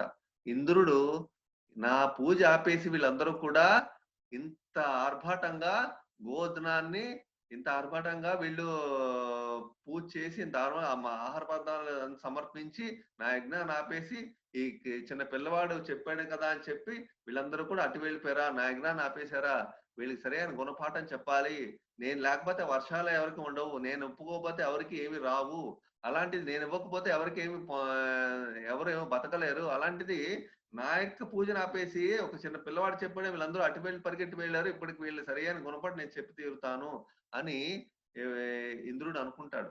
ఎప్పుడైతే ఇంద్రుడు యాక్చువల్ గా ఆచార్యులు మనకి ఏం చెప్తున్నారంటే శ్రీకృష్ణ భగవానుడు ఈ లీల చేయడానికి కారణం కూడా అదే. ఎందువల్లంటే ఇంద్రుడికి కోపం రావాలని చెప్పి శ్రీకృష్ణ భగవానుడు ఈ లీల చేశాడు. ఎందుకంటే ఇంద్రుడు ప్రతి సంవత్సరం ఇంద్రుడిని కొలుస్తున్నారు వీళ్ళు. ఇంద్రుడికి ఏమొచ్చి ఒక గర్వం కలుగుతోంది. ఓహో నన్ను ప్రతి సంవత్సరం వీళ్ళు పూజిస్తున్నారని ఒక గర్వం ఉంది ఆయనకి. ఆ గర్వం ఉన్న అహంకారాన్ని మళ్ళీ నాశనం చేయడానికి, అహంకారం పాల్దోలడానికి, కట్ చేయడానికి ఆయన ఈ లీలను చేశాడు. అది ఒక సైడ్. ఇంకో సైడ్ ఏంటంటే అక్కడున్న గోపికలు, గోపబాలుడు కృష్ణుడితో కంప్లీట్ గా ఎప్పుడు బ్రేక్ లేకుండా కృష్ణుడితో ఉండాలి అనే కోరిక అందరి హృదయాల్లో ఉంది. ఆ కోరికను కూడా తీర్చడానికి అది అంతరంగం, ఇది బహిరంగం అన్నమాట. బహిరంగం అని ఇంద్రుడి యొక్క గర్వభంగం. అలాగే అంతరంగం అనేది భక్తులతో, తన భక్తులతో, శుద్ధ భక్తులతో, తన ప్రేమ భక్తులతో ఎప్పుడు కూడా భగవంతుడు ఉండాలనే కోరిక. ఈ విధంగా ఈ రెండు పూర్తి చేయడానికి అందరికీ కూడా ఫ్యూచర్ లో, భవిష్యత్తులో అందరినీ గోధలీల గురించి అన్ని విని నేర్చుకోవడానికి, తెలుసుకోవడానికి, ఈ విధంగా అన్ని రకాల విషయాలు గోవర్ధనలో ఒక్క లీల అన్ని రకాలు చేస్తాడు అనమాట. అంటే ఏంటంటే భగవంతుడు ఏదైనా ఒక లీల చేశాడంటే అన్ని దాంట్లో ఇమిడి ఉంటాయి. అన్ని దానివల్ల అన్ని రకాల అన్నిటికీ సొల్యూషన్ వస్తుంది. సో ఈ విధంగా భగవంతుడి యొక్క లీల ఈ విధంగా ఉంది. ఇప్పుడు ఆయన ఎప్పుడైతే ఇంద్రుడు ఆ విధంగా ఆలోచించాడు, ఇంద్రుడు కోపం వస్తుంది. ఆయన ఓకే వీళ్ళకి సరైన పాఠం చెప్తాను, నా యొక్క ఆర్డర్ ని వదిలేసి నా యొక్క ఆజ్ఞని తిరస్కరించి వీళ్ళంతటా వీళ్ళు బిహేవ్ చేస్తున్నారు, వీళ్ళు సరియైన పాఠం ఇవ్వాలని చెప్పాలి అని చెప్పి సంవర్తక అనే ఒక మేఘాలు ఉన్నాయి. సంవర్తక మేఘాలు అంటే ఏంటంటే ఎప్పుడైతే ఈ లోకాల ప్రళయం సృష్టించాలి, ప్రళయాన్ని కల్పించాలి అంటే ఆ సంవర్తక మేఘాలు వస్తాయి. అవేంటంటే వాటి యొక్క చినుకులు ఎంత ఉంటాయంటే పిల్లర్ సైజులో ఉంటాయి. ఆ పిల్లర్ సైజులో ఆ చినుకులు పడతాయి అన్నమాట. ఒక్కొక్క చినుకు. అంతేకాకుండా చాలా ఉరుములతో, మెరుపులతో మొత్తం దద్దరిల్లిపోతుంది ప్రపంచం అంతా. అలాంటి సమర్థక మేఘాలు అన్నమాట. ఆ మేఘాలని పిలుస్తాడు ఎవరు? ఇంద్రుడు. పిలిచి ఇంద్రుడు ఎప్పుడైతే ఆ మేఘాలను పిలుస్తాడో ఆ మేఘాల యొక్క వ్యక్తి రూపాలు ఉంటాయి. అంటే ఈ దేవతలందరూ కూడా వాళ్ళకి ఒక్కొక్క వ్యక్తిత్వం ఉంటుంది. వాళ్ళు వచ్చి అడుగుతారు ఇంద్రుడిని, ఎందుకు మమ్మల్ని ఇప్పుడు పిలిచారని. అప్పుడు ఇంద్రుడు అంటాడు, లేదు బృందావనం వాళ్ళందరూ నా ఆజ్ఞను తిరస్కరించి ఒక బాలుడు చెప్పాడని చెప్పి వాళ్ళు పూర్తిగా ఈ విధంగా బిహేవ్ చేస్తున్నారు, అందువల్ల వాళ్ళకి పాఠం చెప్తామని నేను పంపిస్తున్నానని. యాక్చువల్ గా సమర్థక మేఘానికి ఇష్టం ఉండదు వెళ్ళడానికి. ఎందుకంటే ఆఫ్టర్ ఆల్ ఒక చిన్న బృందావనంలో ఈ నా యొక్క పవర్ ని చూపించాలా అని చెప్పి ఆయనకి ఇష్టం ఉండదు. కాకపోతే ఇంద్రుడు ఆజ్ఞ ఏం చేయాలి అని చెప్పి బయలుదేరడానికి వెళ్తాడు. ఆయనతో పాటు చాలా మేఘాలు ఉంటాయి, వాళ్ళందరినీ తీసుకెళ్లి ఆ బృందావనం ఏరియాలోకి వెళ్తారు. వెళ్ళి ఎప్పుడైతే ఈ బృందావనం అందరూ కూడా ఆనందంగా ప్రదక్షిణ చేసి ఆహారం గోవర్ధన నైవేద్యం అంతా తిని ఆనందంగా గడుపుతున్నారో ఒక్కసారి ఆకాశం అంతా కూడా పూర్తి మేఘావృతం అయిపోతుంది. కొంతసేపట్లో, కొద్ది నిమిషాల్లో మేఘావృతం అయిపోతుంది. పూర్తిగా మేఘావృతం అయిపోయి మొత్తం అంతా నల్లగా చీకటి కమ్మేస్తున్నట్టు అయిపోతుంది. అయిపోగానే అదేంటి సడన్ గా ఏంది అప్పుడు అందరికీ అర్థమవుతుంది. ఓహో! భయంకరమైన వర్షం రాబోతున్న ఉరుములు, మెరుపులు స్లోగా స్టార్ట్ అవుతాయి. ఉరుములు, మెరుపులు స్టార్ట్ అయ్యి ఆ మెరుపులు, ఆ ఉరుములు చూస్తుంటే అందరికి భయమేస్తుంది. కృష్ణ మనం చూసాం కదా!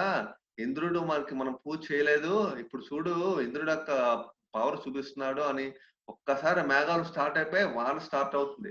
స్టార్ట్ అవ్వడం ఏంటి? ఒక్కొక్క చినుకు ఒక పిల్లర్ లాంటి సైజు ఆ చినుకులు పడుతూ ఉంటాయి. పడుతూ ఉంటే ఆ చినుకులు పడుతూ ఉంటే బృందావనం చాలా తొందరగా బృందావనం మొత్తం కూడా పూర్తిగా జలమై చాలా తొందరగా అయిపోతుందనమాట. మొత్తం ఇంకా బే ఎత్తు పొలాలకి మధ్య డిఫరెన్స్ తెలీదు. హైట్‌లో ఉన్నవి, లోలో ఉన్నవి అన్నీ కూడా ఒకే లెవెల్‌కొచ్చేస్తాయి వాటరు. ఏ అలాగే ఆవులు, దూడలు అన్నీ కూడా విపరీతంగా అరుస్తాయి. అలాగే బ్రజవాసులు అందరూ కూడా పరిగెడతారు. ఇటు అటు ఏం చేయాలో తెలీదు. ఎక్కడికి వెళ్ళాలో తెలీదు. ఎందుకంటే మొత్తం బృందావనం అంతా జలం అయిపోయింది. చాలా కొద్ది సేపట్లో. అప్పుడు శ్రీకృష్ణ అందరూ కృష్ణ ఇప్పుడు పరిస్థితి ఇలా అవుతుంది. ఏం చేయమంటావు? మనం ఏం చేయాలి? ఎందుకంటే కృష్ణుడికి మించి చాలా అనుభవం వాళ్ళకుంది. అన్ని రాక్షసుల నుంచి కృష్ణగా వాళ్ళని రక్షిస్తున్నాడు. అప్పుడు కృష్ణ ఏం చేయాలంటే అప్పుడు శ్రీకృష్ణ అంటాడు, "మీరేం భయపడకండి. మనం ఎవరినైతే పూజించి అర్చించాం గోవర్ధనను మనం అర్చించాం గోవర్ధనాన్ని మనం పూజించాం. అదే గోవర్ధనం ఇప్పుడు మనకి రక్షణ ఇస్తుంది. మీరేమి కంగారు పడకండి అని చెప్పి శ్రీకృష్ణుడు ఏం చేస్తాడు గోవర్ధన పర్వతం దగ్గరికెళ్ళి అక్కడ ఇప్పుడు ఇప్పుడు మన ప్రదేశం ఏంటంటే జాతిపుర అంటారు. ఇప్పుడు గోవర్ధన పర్వతం ఒక దరిదాపుల దగ్గర జాతిపుర అని ఒకటి ఉంది. ఆ జాతిపుర దగ్గర శ్రీకృష్ణుడు అక్కడ ఎత్తాడనమాట గోవర్ధన పర్వతాన్ని. ఇప్పుడు కూడా అక్కడ అక్కడ మనం చూడగలం అక్కడ. ఆ జాతిపురాలో కృష్ణ అక్కడ లోపలికెళ్ళి ఆ గుహలో లోపలికెళ్ళి అక్కడి నుంచి ఫస్ట్ పర్వతాన్ని కదిపిస్తాడాయన. కదిపించి పైకిలా లేపుతాడు. లేపి ఒక్కసారి ఆ యొక్క పర్వతాన్ని పైకి లేపిన తర్వాత పూర్తిగా పైకి లేపేస్తాడు. ఎప్పుడైతే అక్కడి నుంచి లేపుతాడో అదే ప్రదేశం అన్నమాట. పర్వతెత్తిన ప్రదేశం. ఆ జాతిపుర దగ్గర నుంచి లేపుతాడాయన. ఇవి పైకి లేపి అలా తీసుకెళ్ళి తన ఎడమ చేత్తో ఒక్కసారి ఎడమ చిటికెన వేలుతో గోధుమ పర్వతాన్ని తన చేతి మీద ధరిస్తాడు. ఎప్పుడైతే ఎడమ చేత్తో ధరిస్తాడో వెంటనే ఆయన పర్వతాన్ని ఎత్తాడు. ఇప్పుడు వీళ్ళందరూ అప్పుడు అంటాడు భయపడకండి ఇది కింద పడదు. మీరందరూ కూడా ఈ పర్వతం కింద రండి. ఈ పర్వతం కిందన పూర్తిగా అన్ని రకాలుగా అందరికీ అన్ని రకాల సౌకర్యాలు మీకుంటాయి. మీరందరూ ఆనందంగా ఉండొచ్చు అని చెప్పి కృష్ణ అందరిని పిలుస్తాడు. అందరూ పరిగెట్టి పర్వతం మీదకి వెళ్ళిపోతారు. పర్వతం కిందన అప్పుడు గోవర్ధన పర్వతం ఏమవుతుందంటే వెంటనే బృందావనం మొత్తం ఎక్స్‌పాండ్ అయిపోతుంది. ఆ పర్వతం యొక్క తన సైజ్‌ని పెంచేస్తుంది. పెంచేసి బృందావనం మొత్తం కవర్ చేసేస్తుందన్నమాట. కవర్ చేసేసి ఎప్పుడైతే కృష్ణుడి యొక్క చెయ్యక స్పర్శ తగిలిందో గోవర్ధన పర్వతం ఇప్పటికే ఈ యొక్క లీల కోసమే, ఈ యొక్క క్షణం కోసమే ఎన్నో వేల లక్షల సంవత్సరాల నుంచి గోవర్ధన పర్వతం అనేది వెయిట్ చేస్తోంది. ఎప్పుడు కృష్ణ లీలలని పాలు పంచుకుంటా కృష్ణ ఎప్పుడు నన్ను తన లీలలో ఉంచుతాడు అని ఆ విధంగా ఎన్నో వేల సంవత్సరాలు బట్టి లక్షల సంవత్సరాలు వెయిట్ చేస్తుంది గోవర్ధన పర్వతం. ఈనాడు ఆ గోవర్ధన పర్వతానికి ఆ యొక్క పరిస్థితి కలిగింది. ఆ లీలలో పాల్గొనడానికి ఎప్పుడైతే కృష్ణ భగవానుడి స్పర్శ తగిలిందో విపరీతమైన ఆనందంతో బృందావనం మొత్తం పూర్తిగా వ్యాపించి మొత్తం కవర్ చేసేస్తుంది గోవర్ధన పర్వతం. మొత్తం అందరూ కూడా ఆ యొక్క పర్వతం కిందకి వెళ్ళిపోతారు. కృష్ణుడు మొత్తం అందరికి కూడా అన్ని రకాల సౌకర్యాలు అక్కడే తన యొక్క యోగమాయ శక్తితో మొత్తం అందరికి అన్ని రకాల సౌకర్యాలు కిందన కల్పిస్తాడు. అందరికి కావాల్సిన వాళ్ళకి కావాల్సిన పడుకోవడానికి, ఉండడానికి, తినడానికి అన్ని రకాల ఫెసిలిటీస్ ఆయనకు యోగమాయ శక్తితో అందరికి అన్ని ప్రొవైడ్ చేసేస్తాడు. వెంటనే తన తలం ప్రకారం మొత్తం అంతా అక్కడ గోవర్ధన పర్వతంలో అందరూ కూడా చాలా ఆనందంగా 7 రోజులు కంప్లీట్‌గా ఎటువంటి భయం లేకుండా ఎటువంటి పైన 7 రోజుల పాటు కంటిన్యూస్‌గా ఉరుములతో, మెరుపులతో అక్కడ పడుతున్నా సరే వర్షం బృందావనంలో గోవర్ధన చుట్టుపక్కల పూర్తిగా కవర్ చేసేస్తాడు తన శక్తితో. ఏమవుతుంది? ఏ వాటరు లోపలికి రాదు బయట నుంచి. వాటర్ ఒక్కటి ఒక చినుకులో గోవర్ధన పర్వతం లోపలికి ఏ వాటరు రాదు. మొత్తం ఆపేస్తాడక్కడ. అలాగే గోవర్ధన మీద ఏ చినుకు పడుతున్నా సరే అన్ని చినుకులు కూడా గోవర్ధన పర్వతం పువ్వులు పడుతున్నట్టు అనిపిస్తాయి గోవర్ధన పర్వతానికి. ఆ విధంగా గోవర్ధన పర్వతం తన మీద పడుతున్న వర్షం అంతా కూడా తన మీద పువ్వులు పడుతున్నంత ఫీలింగ్ లా ఉంటుంది. ఆ విధంగా అనుభవం అనిపిస్తుంది. తనకి ఏ విధమైన బాధ ఉండదు. ఇంద్రుడు మాత్రం విపరీతంగా పర్వతం మీద విపరీతంగా ఆ పర్వతాన్ని ఎలాగైనా సరే నాశనం చేయాలని విపరీతంగా చాలా ఫోర్స్ తో వర్షాన్ని కొడతాడు. పుట్టినా సరే అన్ని పువ్వులా అనుభవిస్తుంది. ఎటువంటి షేకింగ్ ఉండదు. అలాగే పర్వతం ఆనందంగా ఉంటుంది. కిందన అందరూ ఆనందంగా ఆడుతారు. వాళ్ళకి అసలు ఏమీ తెలియదు బయట ఏం జరుగుతుందో. పూర్తి సౌకర్యాలు ప్రొవైడ్ చేసేస్తాడు కృష్ణుడు తన శక్తితో. అందరూ హ్యాపీగా గోవులు, ఆవులు, దూడలు, గోపికలు అందరూ కూడా కృష్ణ అలా చూస్తూ ఉంటారు. ఎందుకంటే కృష్ణుడితో 7 రోజుల పాటు వాళ్ళు కంటిన్యూస్ గా ఒక్క క్షణం కూడా కన్ను ఆర్పకుండా కృష్ణుని చూడగల అవకాశం వాళ్ళకి ఈ రోజు లభించింది. అందుకే వాళ్ళందరూ కృష్ణుని చూడడానికి వాళ్ళు కోరుకుంటున్నారు వాళ్ళందరూ. మాకు ఏ జన్మలో కృష్ణుని చూడడానికి గల అవకాశం అంటే కృష్ణుడి యొక్క స్వరూపం అనేది చాలా రమణీయంగా, అతి సౌందర్యంగా, అతి అద్భుతమైన భావంతో, అతి అద్భుతమైన ప్రేమ స్వరూపంతో ఉంటుంది కృష్ణ రూపం. అలాంటి రూపాన్ని చూస్తూ వాళ్ళు అన్నీ మర్చిపోతారు. అలాగే కృష్ణుడితో దూడలు, ఆవులు అలా కృష్ణుడితో అలాగే కృష్ణుని చూస్తూ అలాగే ఆనందంగా అలాగా 7 రోజులు రాత్రి పగలు వాళ్ళకి అలాగే గడుపుతూ ఉంటాయి. వాళ్ళకి టైం తెలీదు. ఎందుకంటే బయట ఏం జరుగుతుందో కూడా వాళ్ళకి తెలీదు. ఎందుకంటే కృష్ణుడు మొత్తం కవర్ చేసాడు. లోపలికి ఏమీ రానివ్వకుండా. అదే కాకుండా ఆ చుట్టుపక్కల గోవర్ధన పర్వతం దాటి ఎక్కడైతే వర్షం పడుతుందో ఆ ప్రదేశం అంతా కూడా వర్షం పడడం ఏంటి డ్రై అయిపోతూ ఉంటుందన్నమాట. పూర్తిగా ఎండిపోతుంది. వర్షం నీళ్లు పడడం, నీళ్లు డ్రై అయిపోతూ ఉంటాయి. అలా మొత్తం అన్ని చోట్ల కూడా ఆ వాటర్ మొత్తం డ్రై అయిపోతుంది. ఈ ఇంద్రుడు 7 రోజుల పాటు కంటిన్యూస్ గా గోవర్ధన పర్వతం మీద, కింద అన్ని చోట్ల వర్షం కొడుతున్నా సరే ఎక్కడ వాటర్ ఉండదు. మొత్తం వాతావరణం డ్రై అయిపోతుంది. అది చూసి ఇంద్రుడికి ఆలోచన వస్తుంది. నేను ఇంత ట్రై చేస్తున్నాను గానీ ఎక్కడ ఏమి చెక్కు చెదరలేదు. ఎవరికి ఏమి అవ్వలేదు. అంటే అప్పుడు అర్థం చేసుకుంటాడు ఇంద్రుడు. సో నేను చేసింది తప్పు. నేను చాలా తప్పు చేశాను ఇంద్రుడికి అర్థం అవుతుంది. అప్పుడు అర్థమయ్యి ఇంద్రుడు వెంటనే ఆలోచిస్తాడు. 7 రోజుల వరకు చేసిన తర్వాత గాని తనకి ఆ యొక్క జ్ఞానం జ్ఞానోదయం కలగదు. అప్పుడు ఆపేస్తాడు. ఆపేసి నేను చాలా తప్పు చేశాను. ఎందువలంటే కృష్ణుని మీద నేను నా యొక్క పవర్‌ని చూపిస్తున్నాను అని చెప్పి తను ఏమనుకుంటాడు, ఆపేసి వెంటనే ఆగిపోతుంది. ఆగిపోగానే కృష్ణుడు వెంటనే ఆలోచిస్తాడు. బయట వర్షం ఆగిపోయింది. ఓ పని చేయండి 7 రోజులు అయిపోయింది. 7 రోజులు మనం ఇక్కడే హ్యాపీగా ఉన్నాం. 7 రోజుల పాటు కాపోతే మీరు ఫోటోలో చూస్తున్నారు చూడండి. ఫోటోలో అందరూ కూడాను ఈ 7 రోజుల్లోని కొంతమంది అన్ని రకాల పాటలతో, అన్ని రకాల వాయిద్యాలతో, అన్ని రకాల లీలలతో అంటే కృష్ణ అలా చూస్తూ ఇంకో విషయం మనం నేర్చుకుంటాం. ఆచార్యులు మనకేం చెప్తున్నారంటే ఈ 7 రోజుల టైంలోని శ్రీకృష్ణుడు ఒక్కొక్క వ్రజవాసులతోని ఒక్కొక్క సంబంధాన్ని కలిగి ఉన్నాడు. అంటే గోపబాలులతో శ్రీకృష్ణ సంబంధం, స్నేహ సంబంధం. అలాగే అలాగే వయసు వచ్చిన గోపికలతో తల్లి సంబంధం. అలాగే గోపికలతో మాధుర్య సంబంధం. అలాగే వాత్సల్య సంబంధం నంద మహారాజు, యశోద ఆ వయసులో ఉన్న వాళ్ళతో. ఈ విధంగా గోవులతోని అద్భుతమైన స్నేహ సంబంధం. ఇలాగ అందరితోని ఈ సంబంధాన్ని కృష్ణుడు ఒక్కొక్కరితోనే ఒక్కొక్క సంబంధాన్ని శ్రీకృష్ణుడు 7 రోజుల పాటు అనుభవిస్తాడు. వాళ్ళు కూడా ఆ జీవులు, మూగ జీవులు గాని ఎవరైనా వాళ్ళు కూడా శ్రీకృష్ణ వాళ్ళకి సంబంధాన్ని ఆ జీవుడికి ఆ శ్రీకృష్ణ సంబంధం ప్రకారం వాళ్ళు ఆ విధంగా ఆ సంబంధాన్ని అతి ఉత్తమ స్థాయిలో అనుభవిస్తారు 7 రోజులు. అదే గోవర్ధన లీలకు ముఖ్యమైన రహస్యం. ఏంటంటే ఈ యొక్క సంబంధాన్ని వాళ్ళు అనుభవించడానికి, శ్రీకృష్ణుతో అనుభవించడానికి వాళ్ళకి ఆ అవకాశాన్ని శ్రీకృష్ణుడు కల్పించాడు 7 రోజులు. అందుకే ఈ లీల చాలా ప్రధానమైనది. ఎందుకంటే భగవంతుడు ఎప్పుడు కూడా భక్తులతో ఆ ప్రేమ సంబంధాన్ని పాల్పంచుకుంటాడు. అందుకే మనం భగవంతుడితో ఎప్పుడు కూడా ప్రేమతో, భక్తితో సేవ చేయాలి. అప్పుడు మనకి భగవంతుడు మనకి అర్థం అవుతాడు. సో ఈ ఆచార్యుల ద్వారా మనకి ఈ యొక్క లీలకి మెయిన్ పాయింట్ ఇదే. ఇంద్రుని యొక్క గర్వభంగం అనేది సెకండరీ, ఇది ప్రైమరీ అన్నమాట.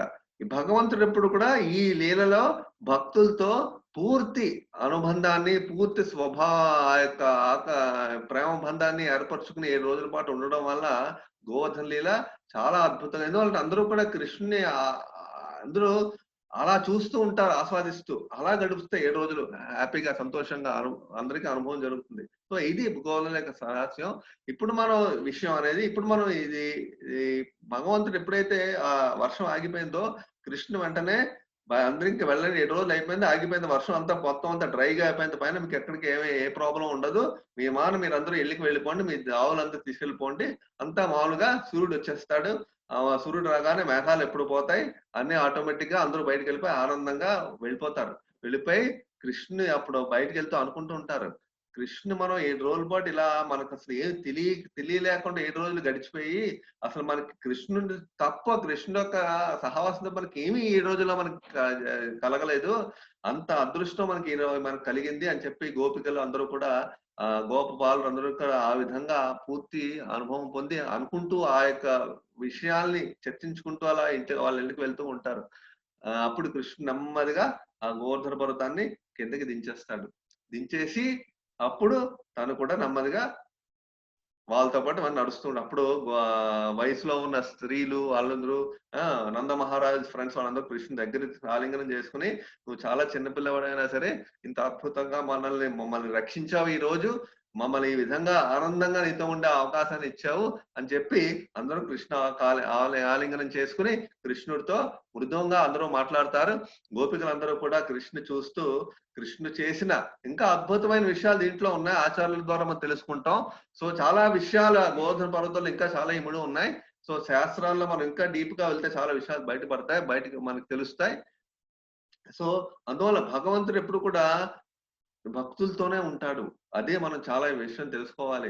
ఎవరైతే భక్తి భావంతో కృష్ణుడికి సేవ చేయాలి, భక్తులతో కృష్ణుడికి ఆనందాన్ని కలిగించాలని ఎవరైతే చేస్తారో వాళ్ళకి కృష్ణుడు ఎప్పుడు అనుకూలంగా, వాళ్ళ కృష్ణుడు ఎప్పుడు అందుబాటులో ఉంటాడు అనమాట. సో ఈ విధంగా భగవంతుడు గోధుల ద్వారా మనకు చూపించాడు. వీళ్ళందరూ కూడా ఆనందంగా, అందరూ గోవులు చాలా ఆనందపడతాయి. ఈ 7 రోజుల్లో గోవులకు అంతా ఆడుకుంటూ మళ్ళీ వాళ్ళ బృందావనానికి వెళ్ళిపోతారు. అప్పుడు వాళ్ళందరూ డిస్కస్ చేస్తారనమాట. డిస్కస్ చేస్తూ ఉంటారు. ఇప్పుడు గోవర్ధన మనకి ఈ విధంగా కనబడుతుంది. వాళ్ళు డిస్కస్ ఏమి చేస్తూ ఉంటారంటే, నీ నంద మహారాజు అడుగుతారు, మీ అబ్బాయి, మీ కొడుకు ఈ విధంగా చేస్తున్నాడు కదా, మొదటి నుంచి మేము చూస్తున్నాం, పుట్టినప్పటి నుంచి రకరకాల విచిత్రమైన విషయాలనే చేస్తున్నాడు. మీ అబ్బాయి ఎవరు? లేకపోతే దేవతల్లోంచి పుట్టినవాడా, లేకపోతే భగవంతుడేనా ఏంటి? లేకపోతే అనేక రకాల అప్పుడు గర్గముని చెప్పిన విషయాల్ని నంద మహారాజు వాళ్ళందరికీ చెప్తాడు. నా కొడుకు నారాయణ అంశం కలిగిన వాడని గర్గముని చెప్పారు అప్పుడు జాతకం టైంలోని, అందుకే ఇవన్నీ చూస్తున్నాడు అనుకుంటాను అని చెప్పి మామూలుగా ఒక సమాచారాన్ని వాళ్ళతో మాట్లాడతాడు ఆయన. అప్పుడు వాళ్ళందరూ పోనీలే ఏదైతే అదైందో మనం అందరం ఆనందంగా కృష్ణుతో ఉన్నాం అని చెప్పే ఉద్దేశంలో వాళ్ళందరూ మళ్ళీ బృందావనం తిరిగి వెళ్ళిపోతారు. ఎప్పుడైతే ఈ విషయం ఇలా జరిగిందో అప్పుడు కృష్ణుడు ఇప్పుడు గోవర్ధన పర్వతం మనకి ఇప్పుడు ఇలా కనబడుతుంది అనమాట. ఇప్పుడు మన బృందావనంలో ఈ విధంగా కనబడుతుంది. ఇది ప్రతిరోజు కూడా ఒక ఆవగింజంత పరిమాణం ఉన్న సైజు భూమిలోకి దిగిపోతుంది. కలియుగం మధ్యలో చివరికి వచ్చేసరికి పూర్తిగా కిందకెళ్ళి భూమిలోకి వెళ్ళిపోతుంది పర్వతం మొత్తం. సో అందువల్ల ఏంటంటే గోవర్ధన పర్వతం అనేది శ్రీకృష్ణుడికి గోవర్ధన పర్వతానికి తేడా లేదు. అలాగే శ్రీకృష్ణుడు భూమిలోకి అవతారం ఎత్తినప్పుడు 3 అవతారం ఎత్తినప్పుడు రాధారాణిని పిలుస్తాడు ఆయన. గోలోక బృందావనంలో రాధారాణిని పిలుస్తాడు. గోలోక రాధారాణిని అడుగుతాడు, నేను భూలోకం వెళ్తున్నాను, నువ్వు కూడా నాతో రా అని.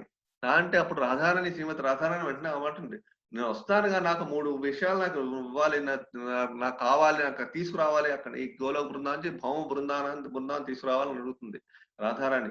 అయితే అంటాడు, ఏమిటా 3 విషయాలు అంటే, అంటే గోవర్ధన పర్వతం గోలోక బృందావనంలో యాక్చువల్ గా అక్కడే ఉంటుంది, అది నాకు భూలోకంలో నాకు కావాలి అంటుంది. అలాగే యమునా నది గోలోక బృందావనంలో ఉంటుంది, భూలోక బృందావనంలో కూడా అది నాకు కావాలి అంటుంది. అలాగే గోలోక బృందావనంలో పాద ధూళి అంటే ఆ యొక్క మట్టి అనమాట, డస్ట్, అది నాకు కావాలి అంటుంది. అది ఈ 3 నాకు తీసుకురావాలి నువ్వు అంటుంది. అప్పుడే నేను వస్తాను, అలాగే 3 ఇస్తానంటాడు శ్రీకృష్ణుడు. అందుకే గోవర్ధన పర్వతం, యమునా నది, అలాగే బృందావన యొక్క ధూళి, అంటే బృందావన నేల యొక్క ధూళి అనేది అతి విలువైంది. ఈ సృష్టిలోనే అతి విలువైంది అనమాట బృందావన యొక్క ధూళి.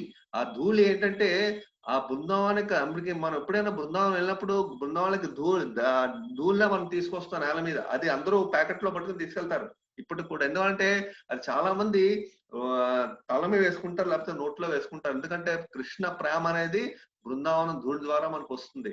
అందువల్ల చాలా మంది బృందావనంలో గోవర్ధనం, బృందావనం, రాధాకుండు, బర్సానా, నందగాం, గోకులం, ఇవన్నీ కూడా ఏంటంటే శ్రీకృష్ణుడు కంప్లీట్ ఇదంతా కూడా అద్భుతమైన ప్రదేశాలు. ఇవన్నీ కూడా బృందావనంలో ఉన్న అద్భుతమైన లీలా ధామం అంటారు. బృందావనం ఏంటంటే భౌతికంలో ఈ జగత్తులో అనేది శ్రీకృష్ణ భగవానుడి యొక్క ధామం. బృందావనం కన్నా మించింది సృష్టిలో లేదు. అలాగే ఈ సృష్టిలో 2 ప్రదేశాలు ఉన్నాయి ఈ యొక్క భూలోకంలో. భగవంతుడి లీలలు చేసినవి మెయిన్ అన్నమాట. అందులో బృందావనం ఒకటి, మాయాపూర్ ఒకటి. మాయాపూర్ అంటే కలకత్తాకి 100 కిలోమీటర్ల దూరంలో ఉంది. నవద్వీప ధామం అంటారు. 9 ఐలాండ్స్ 9 ద్వీపాలున్న నవద్వీప ధామం చైతన్య మహాప్రభు యొక్క అవతారం పొందిన స్థలం. అలాగే ఈ 2 కూడా తేడా, 2 ఒకటే. చైతన్య మహాప్రభు అవతారం పొందిన స్థలం అని గుప్త బృందావనం అంటారు. ఈ భౌతిక బృందావనం ఇంకో యాక్చువల్ బృందావనం అనేది ఢిల్లీ దగ్గర ఉంది. 100 కిలోమీటర్ల ముందు మనకి ఢిల్లీ ఇక్కడి నుంచి వెళ్తుంటే మనకు తగులుతుంది అనమాట బృందావనం. ఫస్ట్ మధుర బృందావనం తగులుతాయి. సో ఇప్పుడు ఏంటంటే ఈ బృందావనం అనేది, ఆ ధూళి అనేది అందరూ కూడా చాలా విలువగా భావిస్తారు. అందుకే బృందావనం ధూళి అనేది చాలా వాల్యుబుల్. ఆ ధూళి ప్యాకెట్ లో కట్టుకుని మనం అందరికీ పంచొచ్చు. అదంటే అది ఎవరైనా సరే పోయినప్పుడు కానీ ఆ ధూళి వాళ్ళ మీద వేస్తే చాలా మంచిది. సో ఈ విధంగా బృందావన ధూళి చాలా మంచిది.